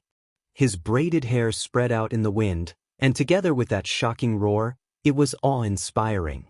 The orcs were split in two amidst the rumbling of the earth. This terrifying green tide drowned the entire mountainside in a few blinks of an eye. The surging tide was sniped by the arrows shot by the human fortresses, but it was meaningless. Instead, it aroused the orcs' ferocity. They turned into the most terrifying destructive demons, easily attacking the fortresses, using the most brutal method to break through the thick mud walls, and dragging out the humans hiding in the fortresses and tearing them to pieces. The scene changed, and showed the orcs attacking the eastern and northern walls of Stormwind City. They also did not care about their lives, using their flesh and blood to resist the rain of javelins and ballistae. The green tide drowned the walls. Unknowingly, Duke Barav's entire back was soaked in cold sweat. Is this thing real? Can you demonstrate it again? Can I ask my wife to watch it? Prince Barav asked 3 questions in a row. Duque only had one answer. Sure. In fact, when Duque replayed the scene, Duchess Barav, who had rushed over after hearing the news, was even more shocked. One was an orc, and the other was a magician. However, Lady Janice managed to suppress her curiosity in the field of magic very well. Dear, I have to say, this should be true. Duque calmly said, in fact, I also prepared an orc warrior as a captive. I put him to sleep. However, you can let your guards test the strength of the beastmen. Of course, you have to be mentally prepared for the sacrifice of your subordinates. Duke Barav nodded gravely. Half an hour later, Prince Barav and his wife returned to the negotiating table with ashen faces. The results were too shocking. Even though Duque had repeatedly emphasized the strength of the orcs, Duke Barav had sent 5 fully armed men to deal with an unarmed orc, and Duke Barav's side had paid the price of 1 dead and 2 seriously injured to kill the orc. But those damned orcs can't pass through Solder Bridge. Duke Barav argued. Solder Bridge, this huge stone bridge that connected the 2 continents, was indeed a natural stronghold. Duque was also quite speechless about this huge cable bridge.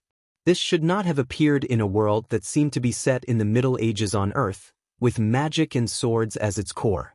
Don't forget, planet Azeroth was the experimental factory of the Titans of Creation, so a lot of black technology was set aside. At least when the dwarves already had steam-powered tanks, humans were still using swords. Of course, those huge tanks were also unreliable. For example, their endurance was terrible, and they would collapse after 1 or 2 kilometers. This did not stop the people here from having all sorts of strange confidence. Duque did not directly refute. He just quietly took out a rough map of the northern continent of the Eastern Kingdom, pointed lightly, and then drew a line from right to left. Duke Barav had already admitted defeat in his heart, but he still did not give up. He finally asked, "Are you sure those green beasts can drive the ships?" Duque nodded silently. Even though the Horde's ships looked like a huge pile of garbage floating on the sea, and he could not agree with the orcs' crude and terrible aesthetics, there was no doubt that the Horde's ships could indeed pass through the sea. Duke Barav and his wife did not look very good. What Duque had just pointed out was the hinterlands in the east of the northern continent.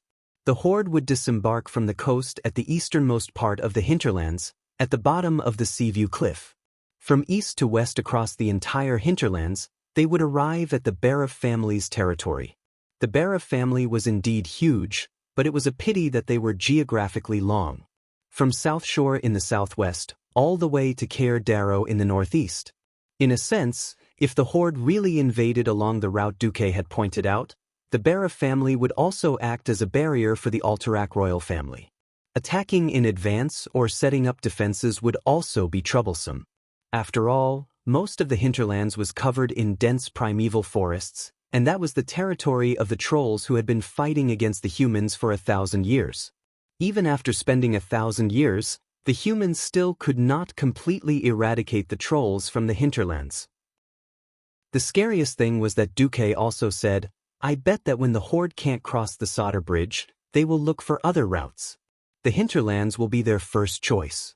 And the great chief of the horde will definitely do everything possible to pull the trolls into the horde's camp.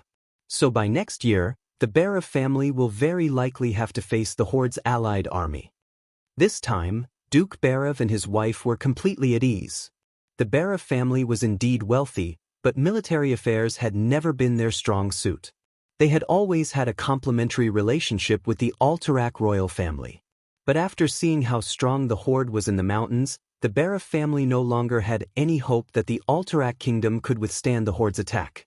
After all, before the Alterac kingdom entered a state of total war, the regular army only had a mere 4,000 people. Among them, there were only 500 cavalrymen. If the video provided by Duque was real, the Alterac kingdom did not have the slightest chance of withstanding the horde's attack, even if it was just a horde army coming from the hinterlands. At this time, Duque suddenly added fuel to the fire. If the horde comes from the hinterlands, who can the Barov family rely on? The Riptide fortress that is busy defending the bridge? The Dalajan that is practicing isolationism? The Lordaeron that is thousands of miles away?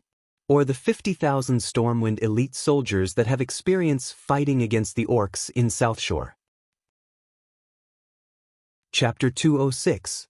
If it were not for Duque's video and the orcs' bloody battles, Duke Barov would have scoffed at Duque's 50,000 elite soldiers. In this era, the so-called rumors always had too much of an exaggeration. 100,000 soldiers? It would be good enough if there were 30,000 soldiers. Of course, the nobles and generals of this era were also used to counting peasant soldiers who had little fighting power and would go to the battlefield with pitchforks. They even counted auxiliary soldiers who helped transport food. After feeling the threat of the orcs so clearly, Duke Barov's view of Duque and the Stormwind behind Duque changed greatly. Encountering such a terrifying and organized barbarian race who could protect so many citizens and elite soldiers, Duke Barov felt that it was a miracle. Duque saw that Duke Barov was tempted. A very sincere smile appeared on Duque's face. Of course, this is only a possible future. There is no absolute certainty that the horde will come from the hinterlands. But, Duke, don't you think that selling food in exchange for my personal friendship with Stormwind, His Majesty Rin, and me is a very good deal? At this time, Duque raised 3 fingers.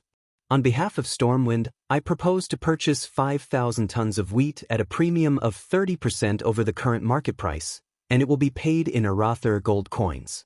At the same time, as a symbol of personal friendship, I can unconditionally transfer the exclusive rights of the New Pearl line in the Hilbrad Hills and Arather Highlands to you. Duke Barov's expression was one of shock. Duque was too smart. 5,000 tons was exactly the total amount of the Barov family's old wheat.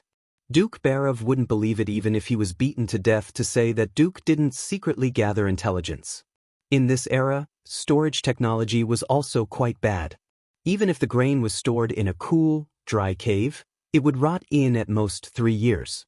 Of course, Duke Barov knew that as refugees, it was good enough to fill their stomachs. But 5,000 tons of old grain in exchange for a large amount of money and Stormwind's friendship was not a bad deal.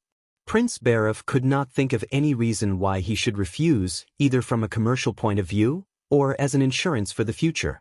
Duque stood up and stretched out his right hand. Dear Duke, for the future of the Stormwind people, and for the future of all humans in Azeroth, please agree to help. As a best actor, as a leader who was likely to control the future of humanity, Duque's smile was very sincere, at least on the surface. Duke Barov and his wife looked at each other and sighed deeply. They stood up together and extended their hands to Duque. Even though I still have many doubts about the strength of the horde and the direction of their attack, even though I am not a prophet who can see the future, I choose to believe in you, the person who created such an atmosphere in order to successfully negotiate. I believe in you, the person who has such spirit. I agree to this. As the dust settled, Makarov's heart, which had been hanging in the air, finally settled down. Makarov did not participate in the final defense of Stormwind City. He had been sent to take care of the refugee camp in South Shore. If Edwin Van Cleef was only in charge of the construction department, then before Duque's arrival, he was the real person in charge. Duque had done a lot of preparatory work for the refugee camp in South Shore, from the delineation of residential and functional areas, to water, sanitation, and security. Duque had drawn no less than 50 blueprints for this. But the most important thing, food, had not been settled. As the number of refugees increased day by day, the food hoarded in South Shore decreased at a visible rate. Even if each refugee could only get 2 pitifully small pieces of black bread a day, it still could not reduce the rate of food consumption. After all, the number of refugees had increased by nearly 10,000 every day. Now, Duque had negotiated the food deal. At long last, the urgent matter had been resolved. Patriarch Barov smiled and clasped Duque's hand tightly. Duke Marcus, I still have to discuss this matter with His Majesty. If there are no surprises, it won't be a problem. Eden will listen to my opinion most of the time. Actually, what I want the most is your personal friendship. Alex Barov was indeed a shrewd old man, and Duque could tell the meaning behind his words. Only a small number of people could call the king by his name. Just like now, only Anduin and the Queen of Lang would call the King of Lang as Lang. The fact that Duke Barov could call King Alterac by his name was a subtle reminder of the special relationship between him and the king. As someone who knew the direction of history, Duque naturally wouldn't say it out loud. He said to Duke Barov with incomparable familiarity, I think so too. How about Uncle Alex, just call me Duque from now on. I'll feel much more comfortable that way. Duque, Uncle is very happy to meet you. After saying that, the two foxes had already left the negotiation table and were passionately hugging each other's shoulders. While Duque's negotiation had made decisive progress, Lang's negotiation had reached a stalemate. No, it should be said that there was no progress at all. In the guest house of Rotterdam, Lothar kept pacing around and finally punched the solid wall. Bastard! How many days has it been? Menethil II actually refused to meet us? Lothar's anger was justified. He and Lang had been in Rotterdam for 3 days. After the division of the Arather Empire, Terina's Menethil II, the king of Lordaeron, the strongest of the 7 human kingdoms, refused to meet King Leon, using his illness as an excuse. Calm down, Anduin. A meeting between kings is not as simple as you think. Lang sat upright on the chair and casually took a sip of black tea. But the tribe is getting stronger every day. The Griffin Knights and spies I left on the other side of the sea have discovered that the dark portal has been reopened. Large numbers of orcs continue to pour into this world, but the king of Rotterdam refuses to meet us. And that stupid duke, he looks at us like we're beggars. Lothar couldn't control his temper. King Lang put down his exquisite teacup. A king who has lost his kingdom is indeed no different from a beggar. Anduin, we need to be patient. Patience? Our enemies are increasing their troops crazily, and our people are starving in South Shore. To hell with patience. At this moment, the only remaining Morning Star court mage who had been guarding Lang suddenly opened his old and muddy eyes. Your Majesty, the latest news is that Duke Marcus and Duke Barov's negotiations have been successful. He has already reached an agreement with the Barov family and purchased 5,000 tons of wheat at a premium of 30% over the market price.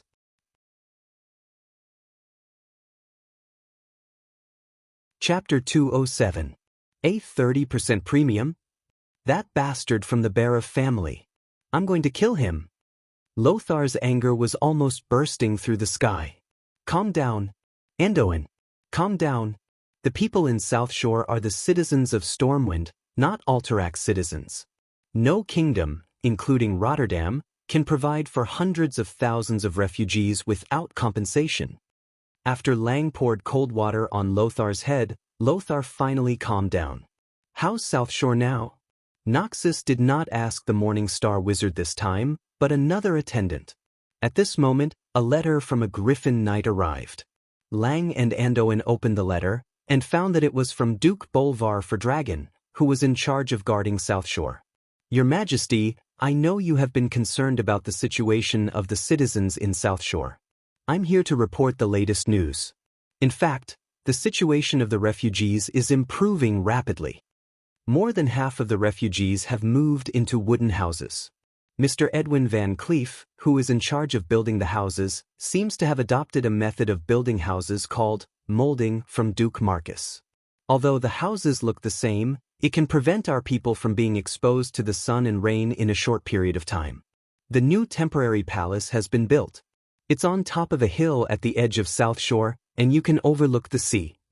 His Highness William is very fond of the new 2-story stone palace. The merfolk under Sir Marcus have started to chase a large number of fish to the coast. I saw with my own eyes that as long as they cast a net on the shore, they will definitely be able to catch fish. I have to say, this is a miracle. It would be even better if we could get food from the Bear family. That's because the food collected from the Western Wilderness and Rotterdam can only last for 2 weeks at most. Although I don't want to admit it, I have no place to interfere in the civil affairs. Sir Marcus's arrangements are perfect, and my interference will only make things worse. The only problem now is that the people are pessimistic about the future of the country. Sir Benedict has tried his best to appease the people, but unfortunately, the effect is not great. The worst thing is that we lack food, necessary equipment, and a clear military goal. The morale of the army is at its lowest. After reading Ballwald's letter, Lang heaved a long sigh of relief. Bolvar and Benedict did their best, and I can't blame them for anything. Lang put down the letter. Indeed, Benedict is a good man, but not a capable one, Noxus said. In fact, Archbishop Benedict of Stormwind City was also a good friend of his. They had known each other for more than 20 years. On the contrary, our little Duque can always surprise us. I almost forgot that he's actually a mage and not my assistant minister. Lang showed a rare smile. I think we should give little Duque more power and more responsibility. Don't be fooled by his appearance. He is indeed a genius, but he is actually only 15 years old. Lothar showed Lang the white hair on his temples. That was proof that she had been harmed by Sardraz's last curse. I know, but we don't have anyone we can use, do we? Even if it's you, I think you should find an assistant. All right, I will think about it. Lang thought for a moment and wrote a letter asking Bolvar to give more autonomy to Duque. 5 days later, South Shore. Duque rushed back, travel-worn. He made a trip to Alterac on his way back, which could be considered a visit to the king. But as Duque expected, he did not see King Eden Pirinold. First, the king was unhappy that Duque had taken a detour to the Bear family instead of coming to Alterac, which was closer. Secondly, Eden had received a secret report from Tyrrhenus, the king of Lordaeron. It seemed that the king of the strongest of the 6 kingdoms had the intention to convene a major meeting involving all the human kingdoms, dwarves, and elves for the one that had just been removed. King Eden was distraught, and naturally had no time to entertain Duque, who was obviously promoted to the front lines as an emissary. An edict allowing Stormwind to build a refugee camp in South Shore, and a meal of food from the Alterac royal family. It was like sending off a beggar to Duque. Makarov was naturally indignant, but Duque just laughed it off. Since he knew the direction of history, he knew very well what kind of person the king of Alterac was. Duque did not care about anything else. He got the edict, ignored the food carts, and went straight back to South Shore. From the north to the south, he came out of the Altrank Mountains, entered the Hillsbrad Hills, passed Terran Mill, and was about to reach South Shore. Makarov was stupefied by the rows of neatly arranged wooden houses that looked like a lattice on the side of the road. Those who did not know the situation would think that a huge new city had been built here, and not a refugee camp that could accommodate nearly 500,000 people. When they saw Duke's family flag that was filled with death and terror, the children playing around the house, the women knitting or cooking, and the men building the house, everyone in the campsite and the surrounding forest raised their heads. It's Sir Marcus's flag. Is it that Sir Marcus? Quick, bow your heads and salute. He is our great benefactor, Duke Marcus. The children and men saluted, and the peasant women saluted in an unfamiliar ladylike manner. There was no organization, no coercion, and they all saluted Duque spontaneously. Not only the people, but also the city guards, sheriffs, and passing legions, All knelt on one knee and placed their left hands on their chest, showing their heartfelt respect to the owner of the flag. To the people, counterattacking Stormwind City was something that was too far away. Perhaps the people were ignorant, and they did not know too many twists and turns. Their focus was only on the simplest and most simple things such as clothing, food, housing, and transportation. Saving them from the brutal beastmen could naturally gain their gratitude for a while. But for the people to truly recognize him, it would take long-term efforts to at least meet their basic needs. Duque did it. He not only used his fleet to save hundreds of thousands of Stormwind citizens, but he also built South Shore into a holy place where there was no hunger or cold, and there was not too much suffering. On the way here, not a single refugee had died on the way, and not a single citizen had shown a look of despair. Duque used his miraculous methods to stop the collapse of the building. In the eyes of the people, compared to King Rin, who lost his country, and Lothar, who was constantly defeated, Duque was the real hero. "Salute our hero, Sir Duke Marcus," an unknown officer shouted.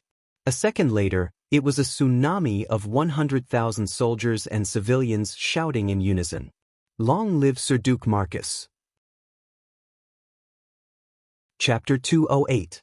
His voice even startled the queen and the prince, who were gazing into the distance outside the new palace. "Mother, is that Duke Marcus's horse team? Why do I feel that Duke Marcus is more popular than father?" William asked his mother, slightly confused. This question made Bolvar, who was at the side, break out in cold sweat. The queen smiled apologetically at Bolvar, and then educated the little prince. "William, you must remember, only those who give their people a good life are true heroes. Since ancient times, why are so many heroes who have defeated evil beings praised and remembered by people? The key is that they fight for the people." Fight for the people? Yes. They protect their people and let them live a happy life, so they are heroes. Not only did Duke Marcus defeat the demon king Sardras, but he also defeated the attacks of the orcs many times. He used his fleet to save hundreds of thousands of people, and let them all live a life of food and clothing. So Duke Marcus is now a hero in the hearts of the people. The queen patiently guided the little prince. "Why do I hear the servants talking bad about father?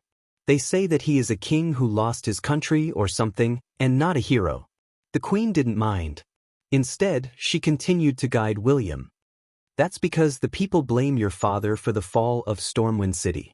Don't take it to heart, William.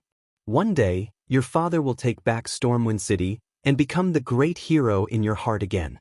Also, as a king, you should never be jealous of the achievements of your subordinates. Just like how your uncle Anduin is more famous than your father, there is no point in comparing. The glory of a hero can never overshadow the glory of a king. Do you understand?" Yes. At this time, Duque's horse team had already arrived outside the new Stormwind Palace. The queen brought the prince to meet Duque. Duque didn't expect the queen to say, "Thank you, Duque. You are so outstanding. It's a pity that William doesn't have an elder sister. Otherwise, I would definitely let you marry into the royal family." This sentence almost choked Duque to death. Although the royal family would occasionally use marriages to win over their important ministers, Duque never thought that this would happen to him. Fortunately, Varian had no sisters. I'm actually still young. Don't look at me like this, I'm only 15 years old." Duque stammered. Duque also felt that it was a blessing in disguise. Originally, Sardra's curse had turned the young Khadgar into a small old man in history. However, with the help of the soul of Mediva's father and Lothar, and the fact that Mediva's counterattack came faster, he only aged a few years. Not only did he look more mature, but he also found that he had grown a lot taller after staying in Karazhan for a while. Now he was about 1.8 meters tall, which made him look like a young man in his 20s. This made it much easier for him to deal with foreign bigwigs. An underage youth was not qualified to sit at the negotiating table. 18 is a watershed. Even if Duque wasn't actually 18 years old, the fact that he looked like he was would make the other party feel much better. However, the queen's mention of marriage really scared Duque. Was this equivalent to feeding dog food to a single dog who had been single for 20 years in his previous life? He indeed. Strictly speaking, Varian should call you brother. Come, Varian, call me Brother Duque. Hello, brother. William called out obediently. In an instant, Duque's heart received 100,000 points of happiness. Damn, Varian, who was revered by the players in his previous life and was almost the representative of a generation of great men, had actually called him brother. Although William was just a Shota now, King Hua was still King Hua. Duque was touched to death. Seeing Duque's strange emotion, the Queen and Duke Bolvar looked at each other and smiled. Duque, you've just become a noble, so it's no wonder. Most nobles will have their parents or relatives arrange marriage partners before they reach adulthood. It's a pity that the large families in Stormwind suffered heavy losses. Otherwise, I would have found a way to find you a beautiful noble lady to be your wife. Speaking of the word, beautiful, for some reason, Duque thought of Aurelia, that meaty demon king. Alright, at this moment, Duque was evil. Logically speaking, as a duke, shouldn't he have some maids and a harem that he could have as he pleased? Why am I still busy like a dog all day, running around everywhere? Sigh, thinking too much makes me cry. I'm really not in a hurry. There are too many things to do now. His Majesty has just given me instructions to complete an important mission. I have to complete this mission first. Duque spouted some nonsense and ran away. Damn, an arranged marriage. Why does it fall on my head? He thought. What if I'm given a crooked date? What if Aurelia wants to marry me? Duque thought as he ran away. The Queen was amused. It's only at times like this that people realize that Duque is still a youth. Bolvar nodded with a smile. Yes, once things settle down, Duke Duque's marriage will have to be on our agenda. It's the king's job to work hard for the revival of Stormwind at the negotiation table. It is my duty as the Queen to gain more support for His Majesty through marriage. William is still too young and Duque's age is just right. Bolvar had obviously done his homework. I've thought about this as well. Although it's a little unfair to Duke Duque, I did gather some information. Tell me about it? The Queen's eyes twinkled, a mischievous smile on her face. Bolvar gave the first candidate, Duke Barev's daughter, Ilusia Barev, is more suitable in terms of age and status. The Queen nodded lightly and said, marriage with the Barev family can indeed solve our current problem, but it's not ideal. Firstly, it might provoke the Alterac royal family. Secondly, I feel that Duque's achievements are not limited to this. A duke's daughter is not suitable for him. Bolvar immediately gave the second candidate. In fact, since Duke Marcus is a wizard with boundless prospects, and most of his assets are at sea, there is a very suitable candidate. Princess Kurtiras, Her Highness Jaina Proudmoore, only 12 years old, is currently studying magic in the Dalajan. That's indeed a very suitable candidate. If we want to counterattack Stormwind City in the future, we can't do without Kurtira's help. However, she seems to be close to Prince Arthas of Lordaeron and Prince Kuel Salis Kale, that Sunstrider. The Queen frowned. I see. That depends on the situation. Do you have any other recommendations?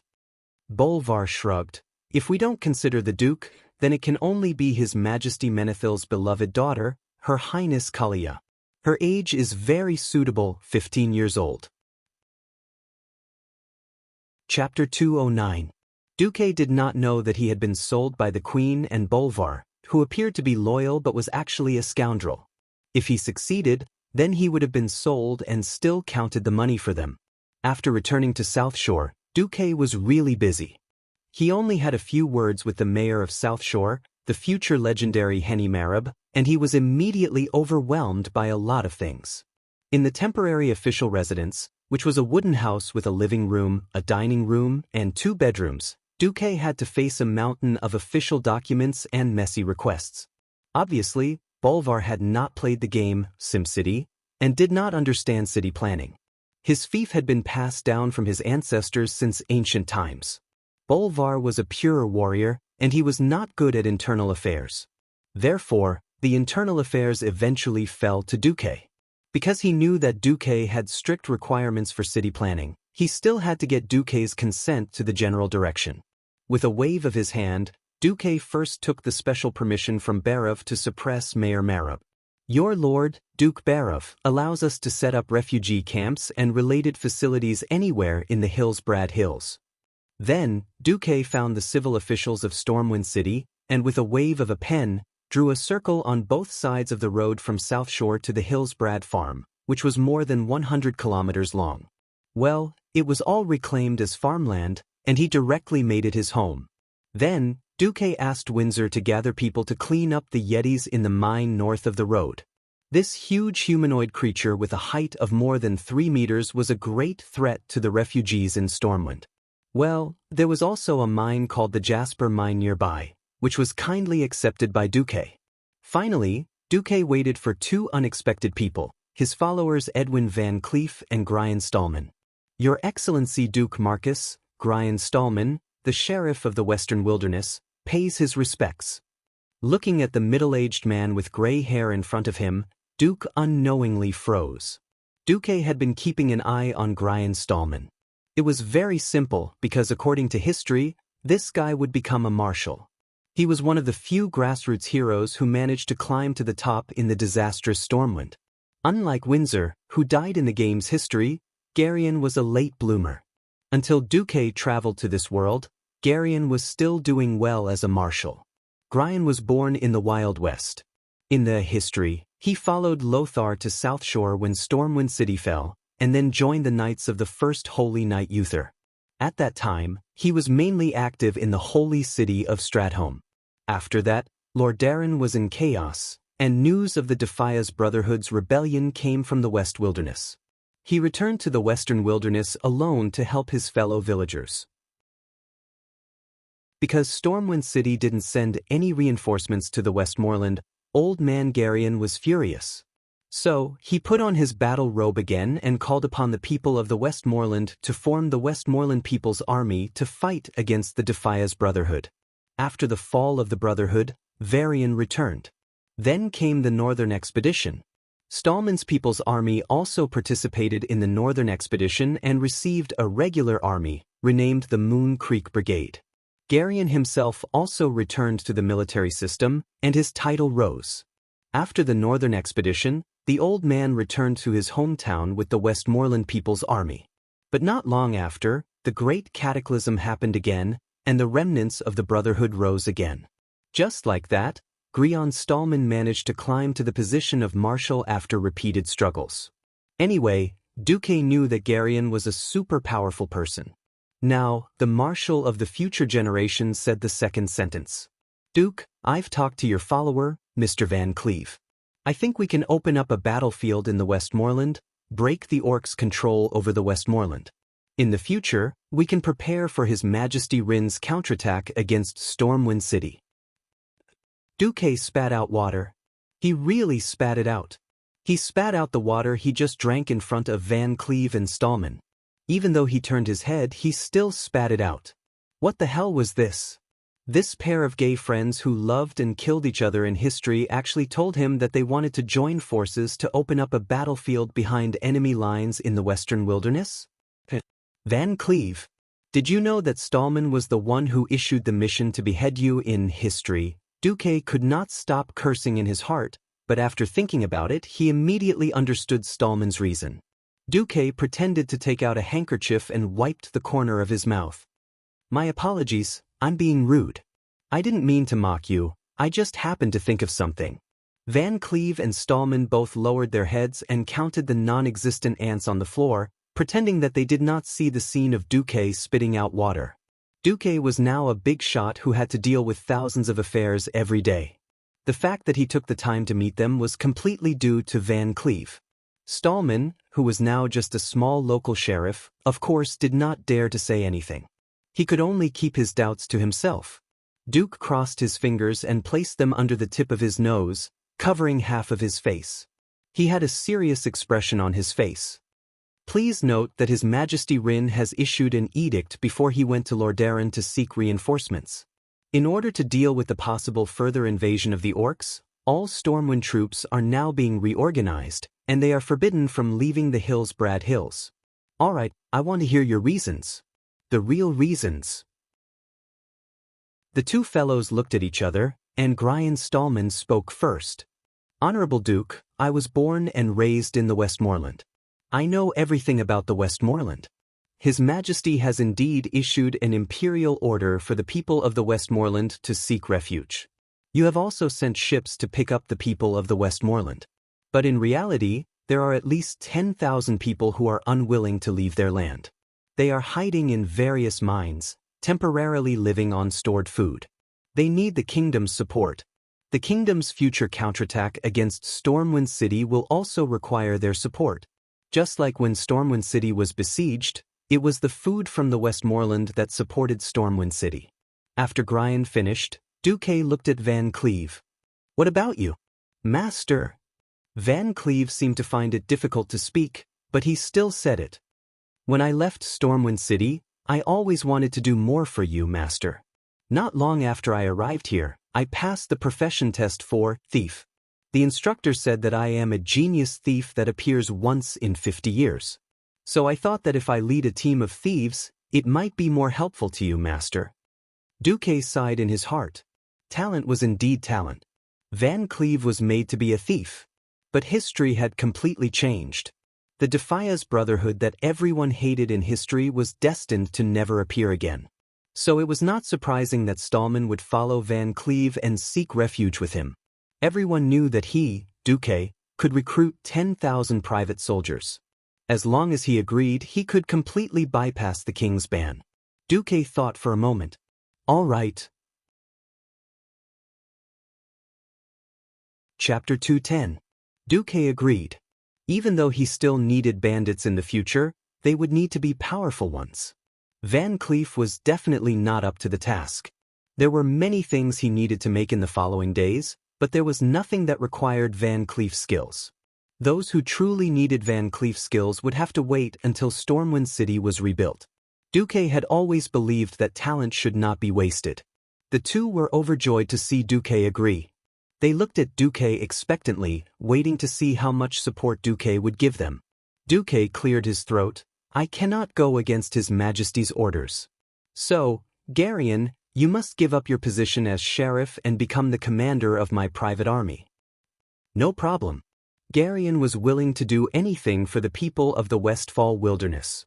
Edwin, you're still new in this field, so you'll be Garion's assistant. Understand?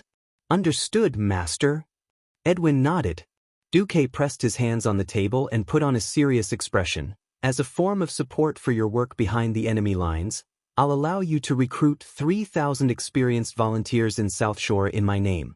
I'll pay each of them 2 gold coins in advance. Remember, you are not allowed to recruit soldiers from the Stormwind Army. If Duque had done this before the Dark Portal incident, he would have been asking for trouble. But now, it was completely different. Among the 50,000 elite soldiers who had withdrawn from Stormwind City, less than half of them were active soldiers. The rest were the private soldiers of various nobles, militia, and even warriors who were born as ordinary citizens. They had experienced the orcs in the past, so they were definitely experts. Both of them heaved a sigh of relief at Duque's words. This was a great support. I can also transfer 3 Bloodsail warships to you as your personal supply ships. But remember, I don't want you to launch too many attacks against the orcs in the first 3 months. You'll be courting death before the orcs' main force invades the northern continent. Also, Duque opened the map and pointed at Moon Creek Town in the western wilderness. I know there's a Moon Creek mine here. And I knew that in the deepest part of the mine, there was a huge hole in the sea that could be used as a secret dock. Therefore, I hope that you will use Moon Creek Town as your base and turn the Moon Creek mine into the Beastman's Death Mine. I said it, I really said it. Ha! Looking at Van Cleef and Stallman's worshipful gazes, Duke's heart was filled with joy. Ha!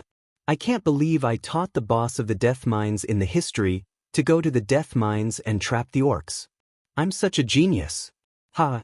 Duque laughed in his heart. He laughed proudly and wantonly.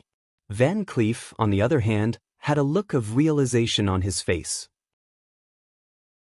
So when we first mentioned going to the Western Wilderness, you reacted so strongly because you actually had the same idea, But we both had the same idea? That's right. Duque acted as if he and Van Cleef had a tacit understanding. What else could Duque say in the face of Van Cleef's perfect imagination? Of course, he could only say, "Yes, you're absolutely right." Van Cleef was indeed very happy. After Duque let them leave, Van Cleef returned as soon as he left. What is it? Duque poked his head out from the mountain of documents and requests. Van Cleef was a little bashful. It's like this. Master, you don't seem to have any servants or maids. This doesn't match your status at all, Duque replied calmly. If you say it matches your status, then please take a look at the Queen's and Prince William's palaces. Van Cleef immediately understood what Duque meant. Master, it's actually about my daughter, Vanessa. I'm going to the Western Wilderness now, and I'm afraid it's not safe for me to bring her along. So I was wondering if I could let her be a maid here. When Van Cleef mentioned Vanessa, Duque was stunned. He couldn't help but think of Vanessa Van Cleef in the history. A young girl who had witnessed her father's tragic death with her own eyes. She tried her best to escape capture and survive. When she grew up, she devoted herself to restoring and rebuilding everything that her father had fought for. This sounded like a hero's coming-of-age story, didn't it? Most people would think so, but in this tragic story, the villains were the nobles of Stormwind, including the widely acknowledged wise and great King William. The cause was also the conspiracy of the Princess of the Black Dragons, Onyxia. She tricked Van Cleef, and then in turn tricked Stormwind. Van Cleef's Mason Guild rebuilt Stormwind, and instigated the nobles of Stormwind not to pay the Mason Brotherhood a single coin's wages. This directly led to the Brotherhood's riots and demonstrations, and during the demonstrations, a stone thrown by a Mason killed Queen Tiffany of William's Queen. This was a tragedy of an official forcing the people to rebel, and a tragedy created by evil forces. Vanessa Van Cleef's most famous words were, "Hope? Is that how I should feel when I watch you lackeys of the nobles chop off my father's head? To me, hope is just a vicious joke in this cruel world. There is no hope. There is only Vanessa." Thinking of the tragic father-daughter duo, Van Cleef, Duque couldn't help but feel a little warmth in his heart. Let her come. As long as I'm not dead, I won't let her come to harm. Edwin came with his daughter, Vanessa. Little one. Although Duque really wanted to use this adjective to describe Vanessa, it was obvious that it wouldn't work. According to Edwin, Vanessa was only 13 years old, but she was so well-bred. Duque's dog eyes were about to go blind. Vanessa was about 170 meters tall, and had a head of black hair that reached her ears. She wasn't as beautiful as Aurelia, but she still had 80 points. The sturdy dumpling was at least a C cup. Beneath the linen shorts was a pair of long white legs. Note that she was only 13 years old, and still had room to grow. According to the trend of history, she definitely wouldn't be disabled. Duque coughed. "From now on, I'm your master." "Yes, Master Marcus." The little girl called out reluctantly, her eyes red, as if Duque had forced his father to sell her here. Duque was embarrassed. "Just help clean the room and then learn more combat skills. I don't need a pure maid. Okay, you can go now." "Yes." The little girl left, and before she left, she gave her father an extremely aggrieved look. "All right, Edwin, come back once every 3 months to report on your work. Also, remember that your master is from MI7, don't get too close to him." Chapter 211. Duque still had a lot of things to do. The scouts sent back news. The Horde Chief's flag had been replaced with a black hammer, and the Dark Portal had been opened again. This meant that Orgrim was still the Horde Chief, just like in history. Duque felt that it was a pity. He had already hated Orgrim to this extent, but Orgrim still managed to become the Horde Chief. He didn't know if he should sigh at how strong the inertia of history was, or that a true hero would always be the most dazzling existence no matter what. Duque was worried about his own butterfly effect. The Horde's attack on Stormwind City had expended an unexpected amount of manpower. Without the help of Medivh, which was controlled by Sargeras, the transportation capacity of the Dark Portal was greatly reduced. It would be good if it could only carry a third of what it used to. The horde could still continuously transport orc warriors from Draenor. But Duque knew that the warriors that came later were not as strong as the hundreds of thousands of elites that came first. The first batch were either veterans who had gone through the war with the Draenei, or warriors who had proven their strength in cruel hunts. If the orc elites before the Dark Portal were 10, then the later batch would only be around 7. And Duque's target was the Blackrock tribe, which made it easier for Orgrim to command the horde. One could imagine that Ghoul Dan, a despicable and powerful warlock, would provide more powerful warriors for Orgrim in order to save his own life. The horde acted as they did in history, but the negotiations between the human countries had reached a stalemate. Duque knew that only when the 7 human kingdoms united, along with the dwarves, pygmies, and high elves, would they be able to form the first alliance in the world of Azeroth. The problem was that the alliance that should have been established had not made any progress. According to Lothar's message, Duque knew what had happened. Now, the kings and high nobles of many countries, including King Tyreenas of Lordaeron, all thought that Lang was just a useless person who couldn't even defend his own country after being chased away by a troll-like monster. At the end of the day, the root of the problem was Duke, the butterfly. In history, Lang had died, and Lothar had come to the Rotterdam kingdom with a pitiful number of guards and the little prince. Lothar plays the role of a tragic hero. Why were the other 6 human kingdoms willing to elect Lothar as the commander of the alliance? Firstly, it was because of the threat of the tribe.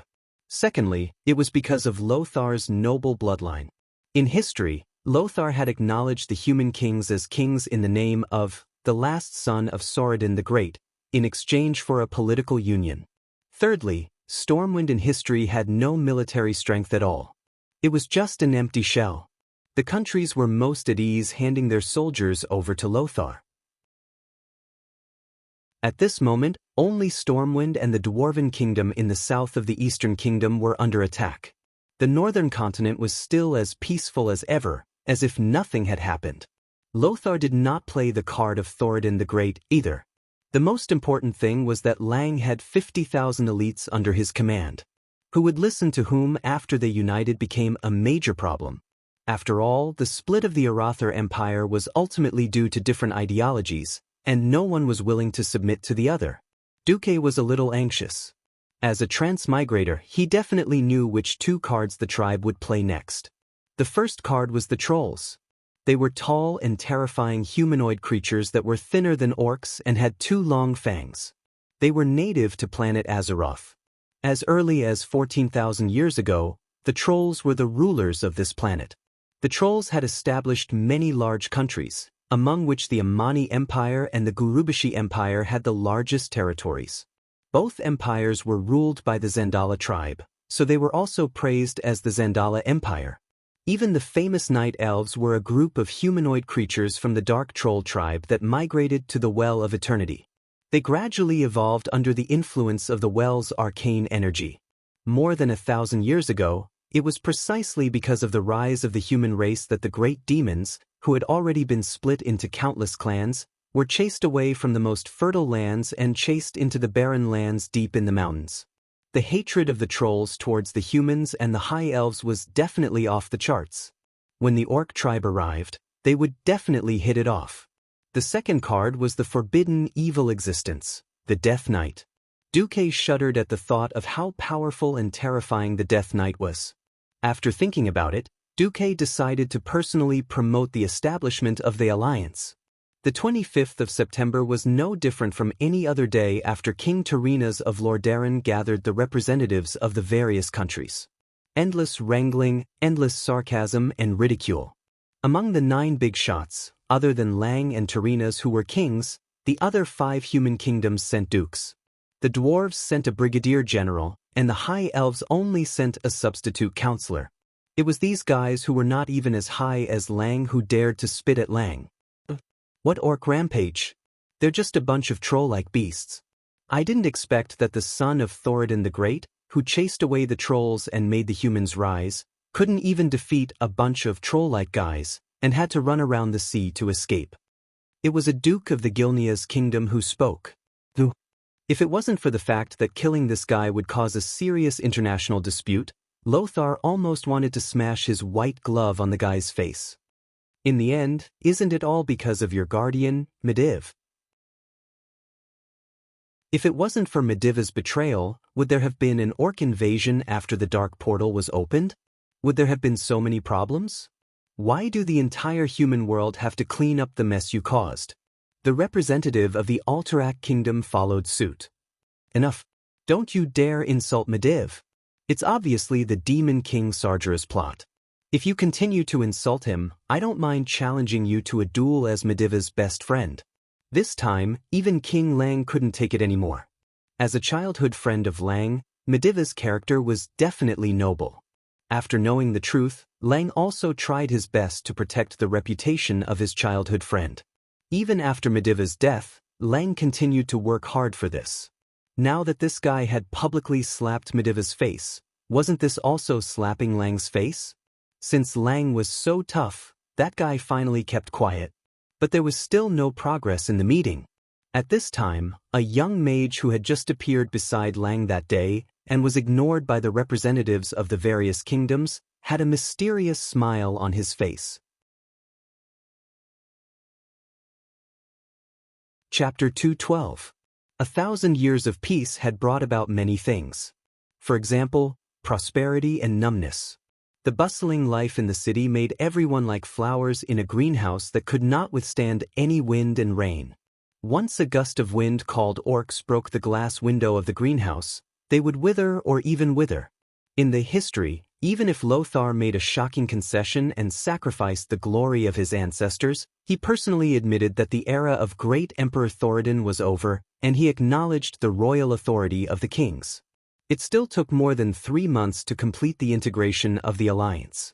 It was only after the orcs bypassed the Stormguard kingdom's Soderbridge defense line and invaded the hinterland of the various kingdoms in the northern continent from the sea that the kingdoms came to their senses. Note that the kingdoms here did not include the Rotterdam kingdom. The Rotterdam kingdom, which had the strongest economic and military strength, was almost the last to be attacked because of its geographical location in the north. For a long time, the Rotterdam kingdom was in a state of local war. They would just spend some money and troops, and then it would not affect them. The nobles sang and danced, and watched the beasts fight.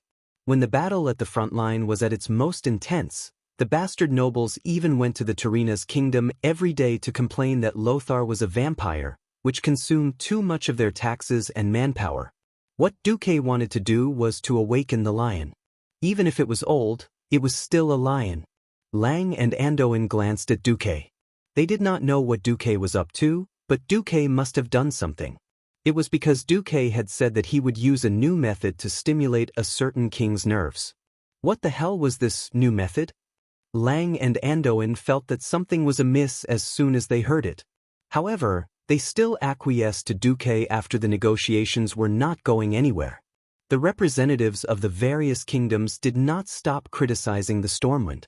The representative of the Gilnea's kingdom pointed at the head of the frozen chief, Blackhand, and mocked King Lang. You said this is the head of the chief of those green-skinned monsters? Maybe this guy is a little big, but who can prove that this is their leader? Didn't you say that they were all intelligent monsters? Why would their leader come to you and let you chop off his head? Stop joking, no king would easily stand at the front lines. Why would the beastmen, who clearly have the upper hand, send a great chieftain for you to kill? You! Noxus was enraged. He had risked his life to kill Blackhand. Now it was actually reduced to worthless? Duke, however, stopped Lothar and turned to the representative of Gilneas with a smile. How about this? The army of our Stormwind kingdom will go to the battlefield at the same time as your army. You can take this big head and shake it in front of the tribe. Let's see who the green-skinned creatures will chase. The Gilneas representative suddenly stood up, wanting to ridicule Duque, but at this time, something happened. Just yesterday, before Duque and his entourage arrived at Lordaeron City, an unfamiliar slave trader presented a batch of special gifts to Menethil II and requested an audience with the king. Everyone knew that the king of Lordaeron would not simply meet with a slave trader who came out of nowhere. If it wasn't for the fact that the slave trader's gifts were good enough, even a person of status would not have appeared. In the end, it was a Viscount of Lordaeron who received the slave trader. The merchant repeatedly told the Viscount who met him that this batch of goods needed to be injected with a tranquilizer made from the peace bloom as the main medicine every 12 hours. Otherwise, the existing restraints and cages would not be able to hold them. The slave trader even sent a formal notice in the form of a document through formal diplomatic channels. This slave trader was obviously someone's subordinate. However, as someone expected, the slave trader's reasonable request was ignored, and all of the slave trader's warnings were ignored. This was the arrogance of Lordaeron, the most powerful of the 7 kingdoms. Arrogance was also a common problem among the nobles of Lordaeron. More than 1,000 years ago, it was the ancestors of these arrogant nobles who transferred their property to the more prosperous Lordaeron region, leaving the descendants of Thoradin the Great to die in the ruined Rapidstream Castle. No one would have thought that more than 1,000 years later, they would also pay a terrible price for their arrogance. After this point in time, the Lordaeron kingdom would perish because of the arrogance and stubbornness of King Tyrrhenus. Duque had no intention of stopping this, but the Lordaeron kingdom was still extremely powerful at this point in time, and Duque did not mind using the arrogance of the people of Lordaeron to make them suffer a little. Dang dang dang. The alarm that symbolized the invasion of foreign enemies had not sounded for 1,000 years in this pure white city that was also regarded as a holy city by countless people. When the loud and shrill alarm rang, no one in the entire Lordaeron kingdom reacted. Almost everyone was stunned for more than 3 seconds. Only the most dutiful guards realized after a few seconds that it was AF** King Alarm. All of a sudden, the entire Lordaeron was in an uproar. The representative of Gilnis, who was about to scold them, was stunned. As the leader of this place, Menethil II, who thought that he was the noblest among the 7 kings, could not help but be furious. His white beard flared up, and he stared at his servant with his old eyes. Quickly go and find out what happened. Why did you sound the alarm? The trouble was at the arena. In this era of lack of entertainment, bloody and exciting gladiatorial competitions were the most attractive entertainment, second to none. There were countless gladiatorial arenas of all sizes in the entire northern continent. Just like Thrall, who was the son of the chief of the Frostwolf clan, Durotan, Thrall was picked up by a human after Durotan was assassinated by the assassins of the Shadow Council. After that, Thrall was raised as a slave gladiator for a long time.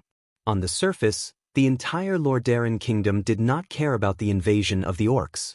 In fact, the slave gladiators of the orcs were definitely in high demand and were the most popular goods in the Lordaeron kingdom. A healthy orc slave warrior could be sold for more than 10,000 gold coins recently. Be it the nobles of the Lordaeron kingdom or the black-hearted owners of the gladiatorial arenas, none of them could resist this temptation. There were 100 orcs, and they were all elites of the Blackstone clan. There were even a few personal guards of Blackhand. In order to collect these orcs, someone had put in a lot of effort. After the effects of the mind-calming potion on the orcs wore off, they heard a voice. It was in the orc language.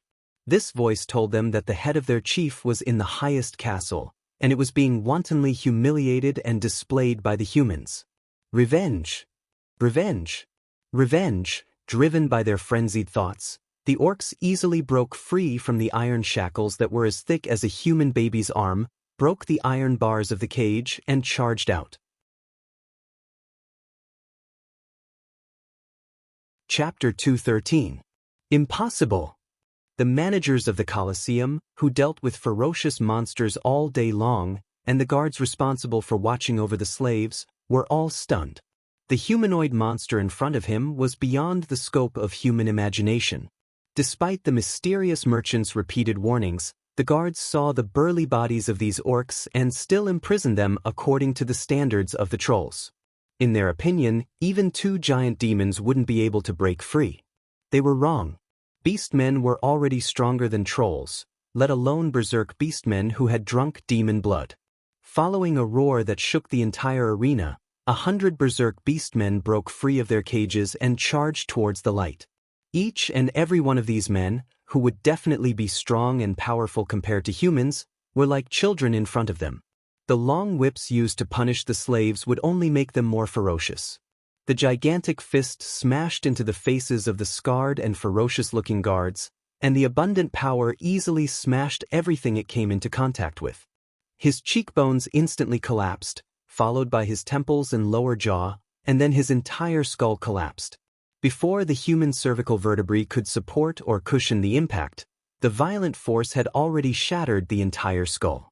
Yellow, white, red, all sorts of colors dyed the walls of the Colosseum, which must have been dyed black with the blood of countless slaves, into the colors of the abusers.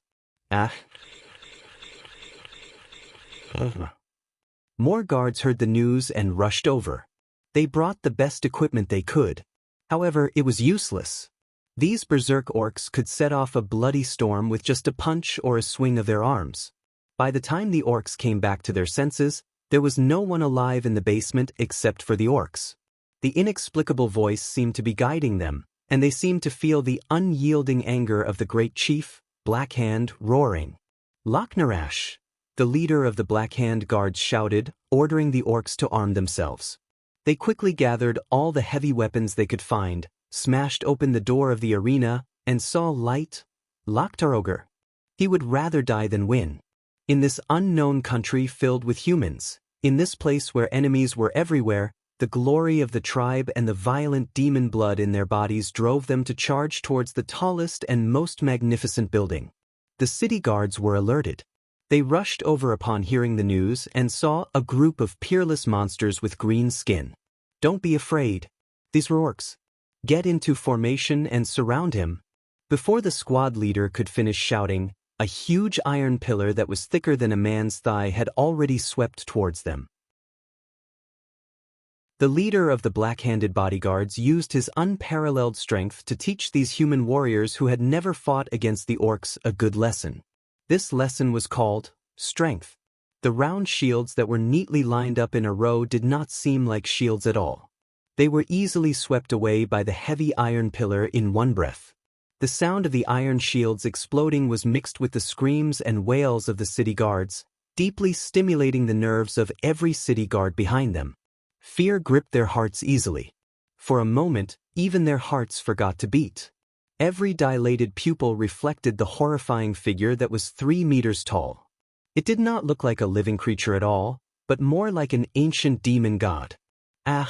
The first row of city guards whose arms were smashed into pieces let out a shrill scream. The second row of city guards was almost stunned. They paid with their lives for the momentary lapse in concentration on the battlefield. The muscles of the orc bodyguards swelled to the point that they were about to explode. With the strength of a giant, the long iron pillar that was swung out with all its might stopped abruptly within half a meter. Then, it turned around and swept again. Those who fell to the ground avoided the disaster. The second row of city guards who were stunned on the spot had their bodies sliced in half at the waist. The scene was so bloody that it easily destroyed their rationality. I don't want to die. These city guards who could only bully gangsters and thieves on normal days suddenly lost their will to fight.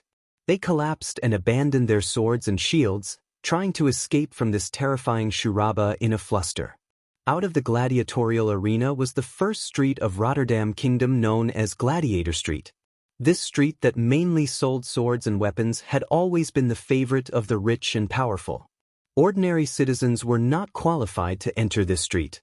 As a subsidiary industry of the gladiatorial arena, this street not only had a large number of high-quality weapons and armor that were far superior to the standard weapons, but also all kinds of rare equipment and accessories.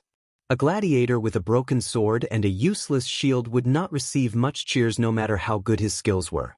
The rich and powerful who had gladiators would invest in their favorite gladiators with gorgeous armor and accessories. After all, this was where their pride was. Hence, the leader of the bodyguards found a huge skull of a 6-horned rhinoceros. This huge skull had already become extremely hard after being soaked in molten iron. Together with the 6 huge horns that extended forward, it was a terrifying piece of equipment that could attack and defend. The only problem was that this thing was too heavy. Even the troll slaves could not use it. but now it all belonged to the bodyguards. Holding it, the bodyguards easily caught up with a carriage with a gorgeous noble coat of arms. They crashed into it with their hard and sharp horns. Half a second later, the entire carriage was blasted into pieces, along with the people inside, turning into scarlet scraps. Blood and internal organs dyed the entire Gladiator Street red. When the orcs fought from one end of the long street to the end, they saw a huge square with a fountain, as well as a huge building with pure white walls. Luck? Tar Ogre! The bodyguards let out a deafening roar again. Without hesitation, the 100 orcs launched an attack on the Rotterdam Kingdom, which had the most guards and was the most heavily guarded. Clang, clang, clang. When the Rotterdam Kingdom could not close the drawbridge in time, and even the palace gate was breached, not only were the higher-ups of the Rotterdam Kingdom alarmed, but also a priest who was preaching in the palace's sanctuary. There are actually enemies in the Rotterdam Kingdom? Hearing the battle cries not far away, a burly male priest suddenly stood up. Teacher Fao, I'll go take a look. The archbishop sighed as he watched his disciple lift the heavy war hammer effortlessly. This disciple was good at everything. His devotion to the holy light and his faith in the holy light were also unparalleled. However, he felt that he was a little out of place with the profession of priest. Go! Chapter 214. The shrill alarm was hurried and ear-piercing. As the king of the Rotterdam Kingdom, Menethil too could no longer sit still. He abruptly stood up, and the torch-shaped crown that was like a claw exuded a scorching majesty. King Rin, as well as all the guests, please calm down. As the king of the Rotterdam Kingdom, I have the confidence and ability to protect your safety. Please wait here for a moment. After saying that, Menethil too waved his hand without caring about the reactions of the others, and a large number of royal guards immediately rushed into the large conference hall to guard the main paths. There were also mages who came in to set up defensive arrays. The commotion was so exaggerated that one could imagine how humiliated the Rotterdam Kingdom would be after this incident. The representatives of the various countries were either agitated or grumbling in their hearts. Their reactions were also rather interesting. Of course, the funniest ones were Lang and Lothar. The two of them couldn't help but look at Duque as if to say, I knew it had something to do with you, kid. Duque shrugged and waved his hand, as if he was innocent. Lang rolled his eyes and said, Who are you trying to fool? You've set 100,000 orcs on fire. You're the one with the most cunning ideas. Lothar was even more direct, and his face turned sullen. Being forced to a corner by the two big shots, Duque had no choice but to secretly make a 7 gesture. Okay, it was Lang's turn to remain silent this time. Lothar rolled his eyes. 7 referred to the 7th MI7. As an intelligence agency that belonged directly to the king, Lang didn't think that Duque had the ability to reach out to the 7th MI7. Needless to say, this was obviously a move by the 7th MI7, and as the head of the internal affairs of South Shore, Duque should be more or less aware of it. He seemed to have played a role. Lang was half right. If Lang went back to ask, he would get the answer that it was a plan planned by the 7th MI7. In fact, it was triggered by Duque. Because of Van Cleef, Duque found the master who taught Van Cleef the skills of a bandit. Duque bluntly pointed out that guy's identity. As a military intelligence agency, they had planted a spy around an important minister of the kingdom and were caught. This was undoubtedly a major failure. That guy's face also collapsed in an instant. How important was Duque now? In the army, there was even a saying that even if Lothar were to die, Duque should not die. Because these hundreds of thousands of exiled soldiers and civilians were now completely supported by Duque. Duque could review more than 1,000 reports and requests in an afternoon, and then he could multitask and write 10 different reports with 10 magic hands at the same time without making any mistakes.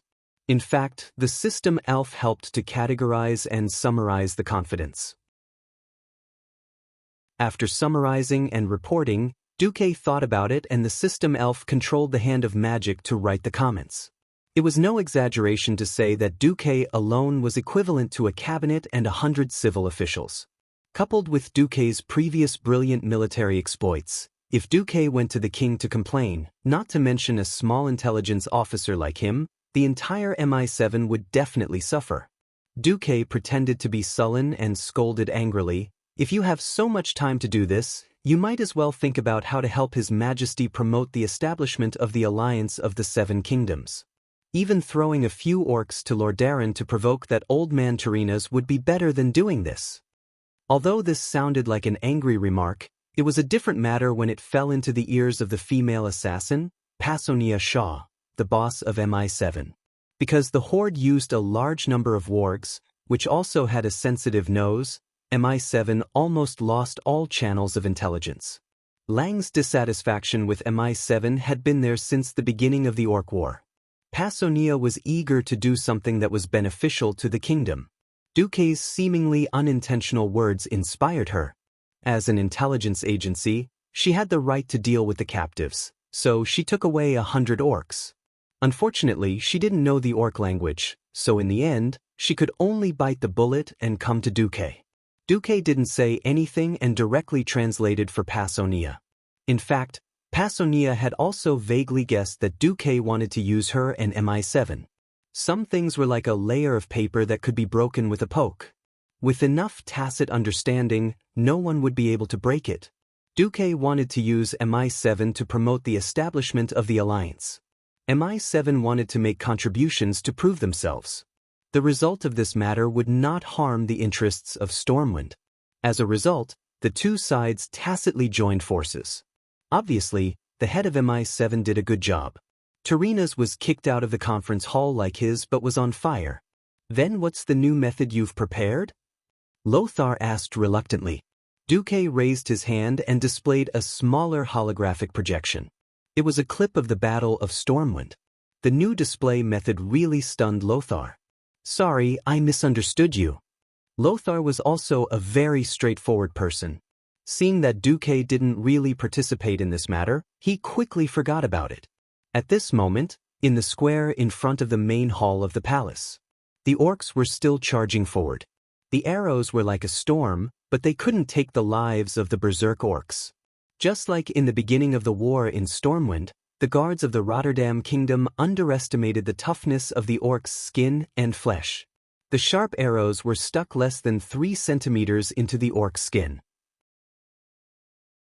It seemed that the orcs had become porcupines, but the orcs still roared and charged forward like demons.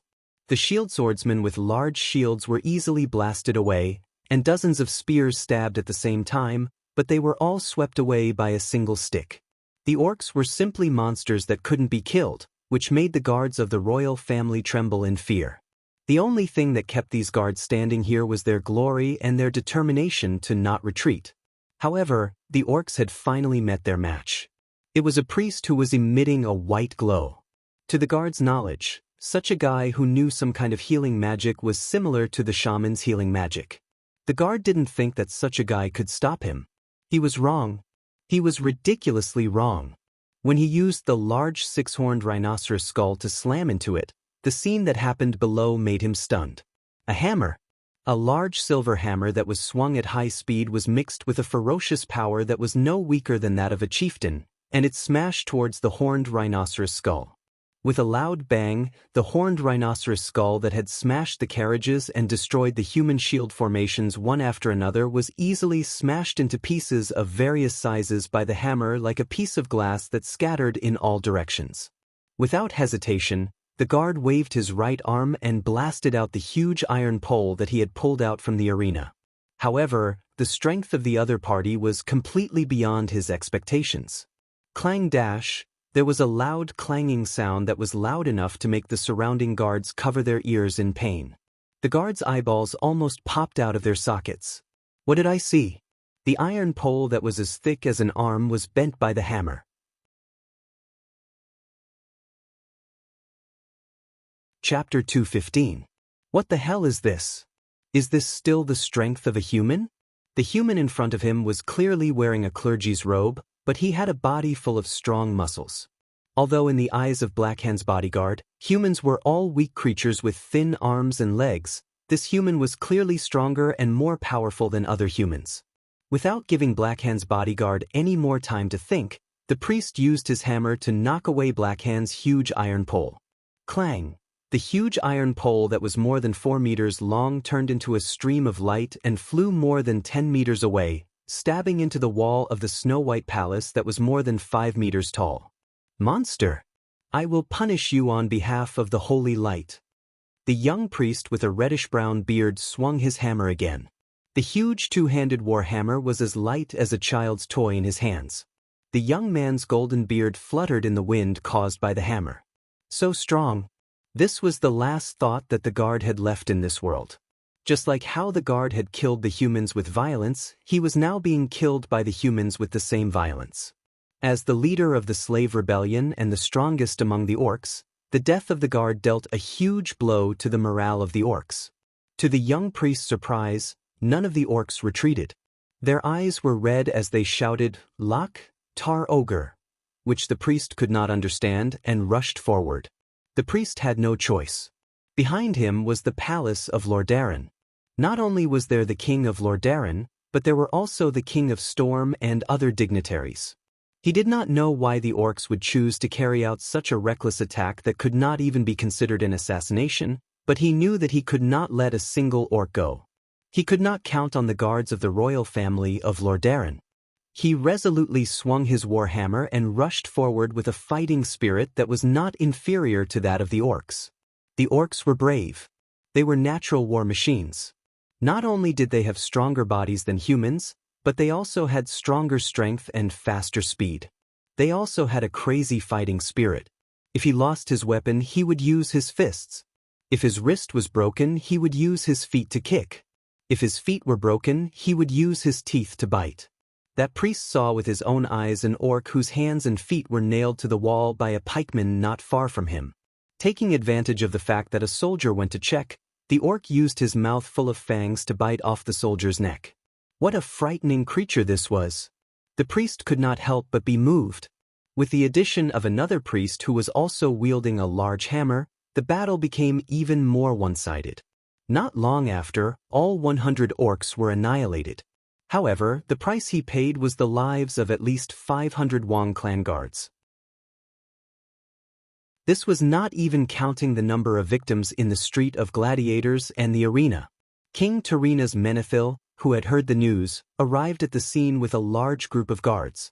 The horrifying scene in front of him almost made him vomit. The large number of dismembered corpses of the guards stung the king of Rotterdam's eyes. The king of the strongest human kingdom trembled, unable to speak for a long time.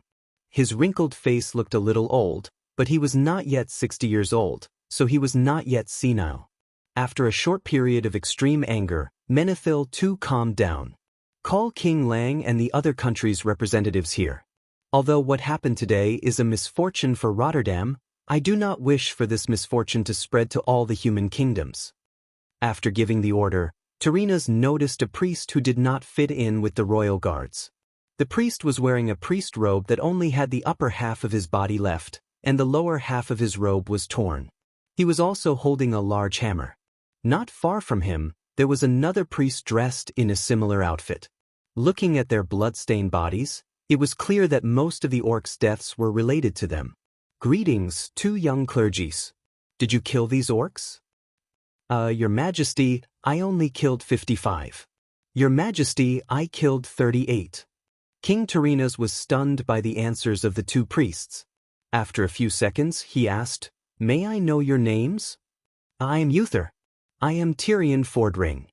Two priests carrying huge hammers bowed to the king of Lordaeron in unison. The scene was as weird as it could get. "I admire your courage. As the king of Rotterdam, I announce that you will be rewarded. However, before that, I have more important things to do. I must first form an alliance with the other human kingdoms to fight against these hateful green beasts." At this moment, Tyrinas, who had been waiting to see what would happen, made a decision. The next report made Tyrinas even more certain of his decision. A duke, an earl, and a countess who was known as one of the top 10 beauties of Rotterdam were unfortunately killed on Gladiator Avenue. In addition, nearly 2,000 people, including more than 300 city guards and 600 Wang clan guards, were killed. And the reason was just the rebellion of 100 orc gladiators. Caught off guard, Rotterdam paid such a heavy price for a mere 100 green-skinned beasts. Just the thought of this made Tyrrhena's tremble in anger. If he did not do something, the nobles would not let him go. The people would not let him go either. Even though Tyrrhena's felt that something was not right, the threat of the orcs was real.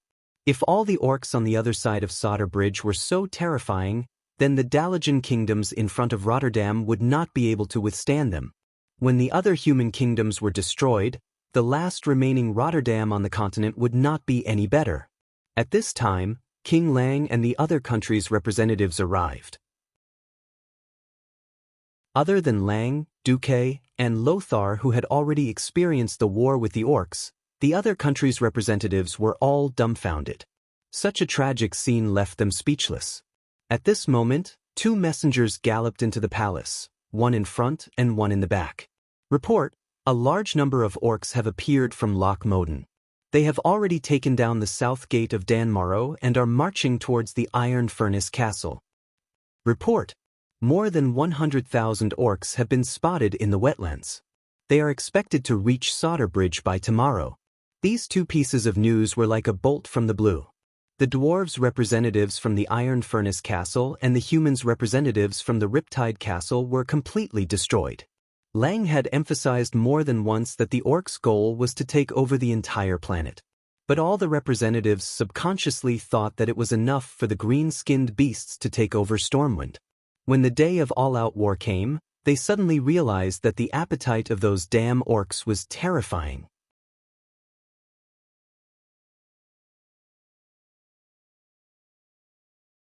Chapter 216. Dang dang dang. The alarm that represented death and danger had actually stopped a long time ago, but the long ringing of the alarm still reverberated in the ears of every citizen of Lordaeron, every noble and every representative. This sound was a warning to the world that the peaceful days were gone, and the cruel and bloody war was coming. Without hesitation, the representatives of the various countries summoned mages and used expensive magic mirrors to transmit everything that happened in the capital of Lordaeron back to their own countries. The amount of magical gemstones needed to be consumed for such a long and large magic scene was shocking, but this time, no one was stingy with the money.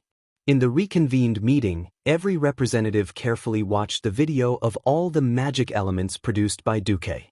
Duque showed King Tyrrhena's and the other representatives the savagery and terror of the orcs with a huge cube with a side length of more than 10 meters.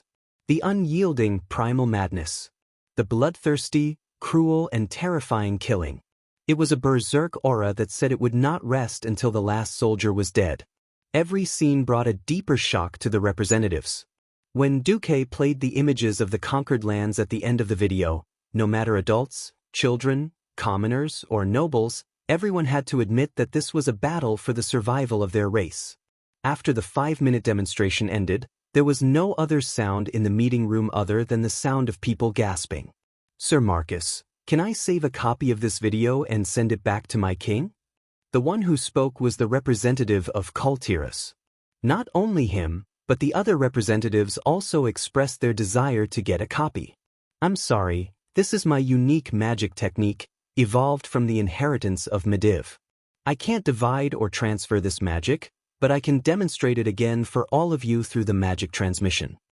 Seeing that the situation had been decided, King Tyrrhena's of Lordaeron stood up. He first looked at King Lang. All right, it seems that we have reached an agreement. Then, I will follow the request of King Lang Rin and officially send an appeal to the other 5 human kingdoms, as well as Kuel Salis and Iron Furnace Fort to form an alliance to fight against the orc horde together. I hope to meet with the kings or messengers who can represent the will of the kings in the throne room of Lordaeron within 2 weeks. In this era, it was never easy for a king to travel. If they traveled by land or sea, it would probably take the furthest dwarves more than half a month to reach the Rotterdam kingdom in the north of the continent. Everyone knew that the beastmen's attacks were like fire. Other than the kings who dared to play with teleportation portals, riding on griffins was the only option. In this era, teleportation was very unreliable. Mastering teleportation magic was no less than asking an ordinary person to pick the only correct sesame out of 100 pounds of black sesame from 10 meters away. Not only did they have to lock onto the exact coordinates, but they also had to make sure that the spatial state from the starting point to the destination was stable. Generally speaking, only those whose surrounding space had been reinforced by a large number of spells were suitable to be the end point. For example, the capital of magic, Dalagen, or the High Elves' Kuel Salis. In this day and age, the only ones who dared to play teleportation around the world without making any mistakes were Antonidas and the other two Breaking Dawn wizards. The matter was settled. Lang, Andoin, and Duque heaved a sigh of relief.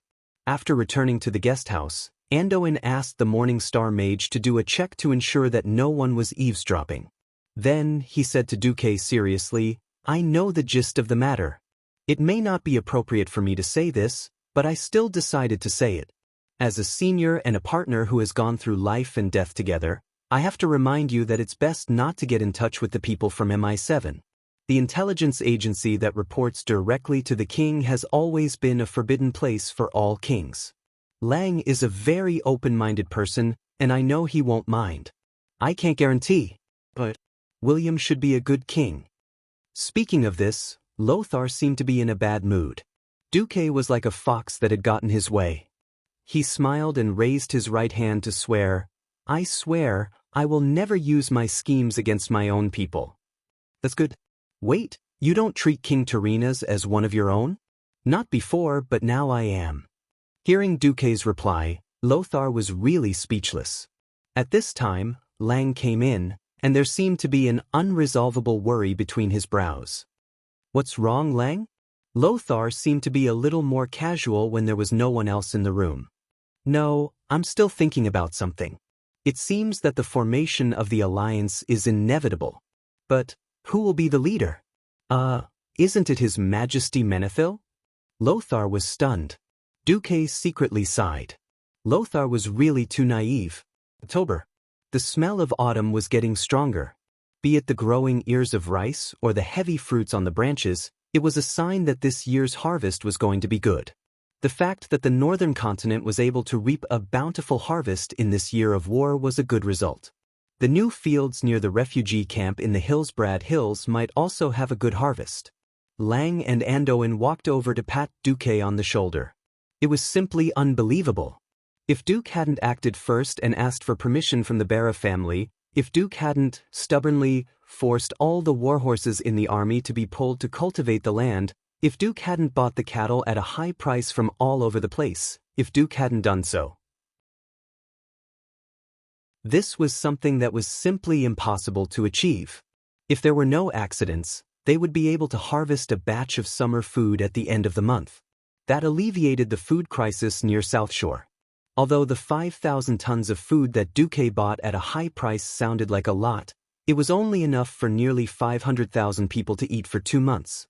However, there was now a new saying in Hillsbrad that Stormwind was actually going to occupy the land. Damn it, have you ever seen a refugee farming an entire area? From the edge of South Shore to the foot of the Alterac Mountains, almost every inch of the plains had been cleared. Every wild wolf in the mountains was used as a sumptuous meal. The caves were full of snowmen. Now that the snowmen had been slaughtered, the caves were used to store food for the winter. However, the news that the various countries were going to form an alliance suppressed all the objections. On the 8th of October, a large number of dignitaries rushed to the Rotterdam Kingdom. The meeting that was hailed as the most important to establish the alliance was finally held. You're tuning in to the Wang Lin's Journey YouTube channel. Don't forget to subscribe and join us on this journey to catch the most captivating stories.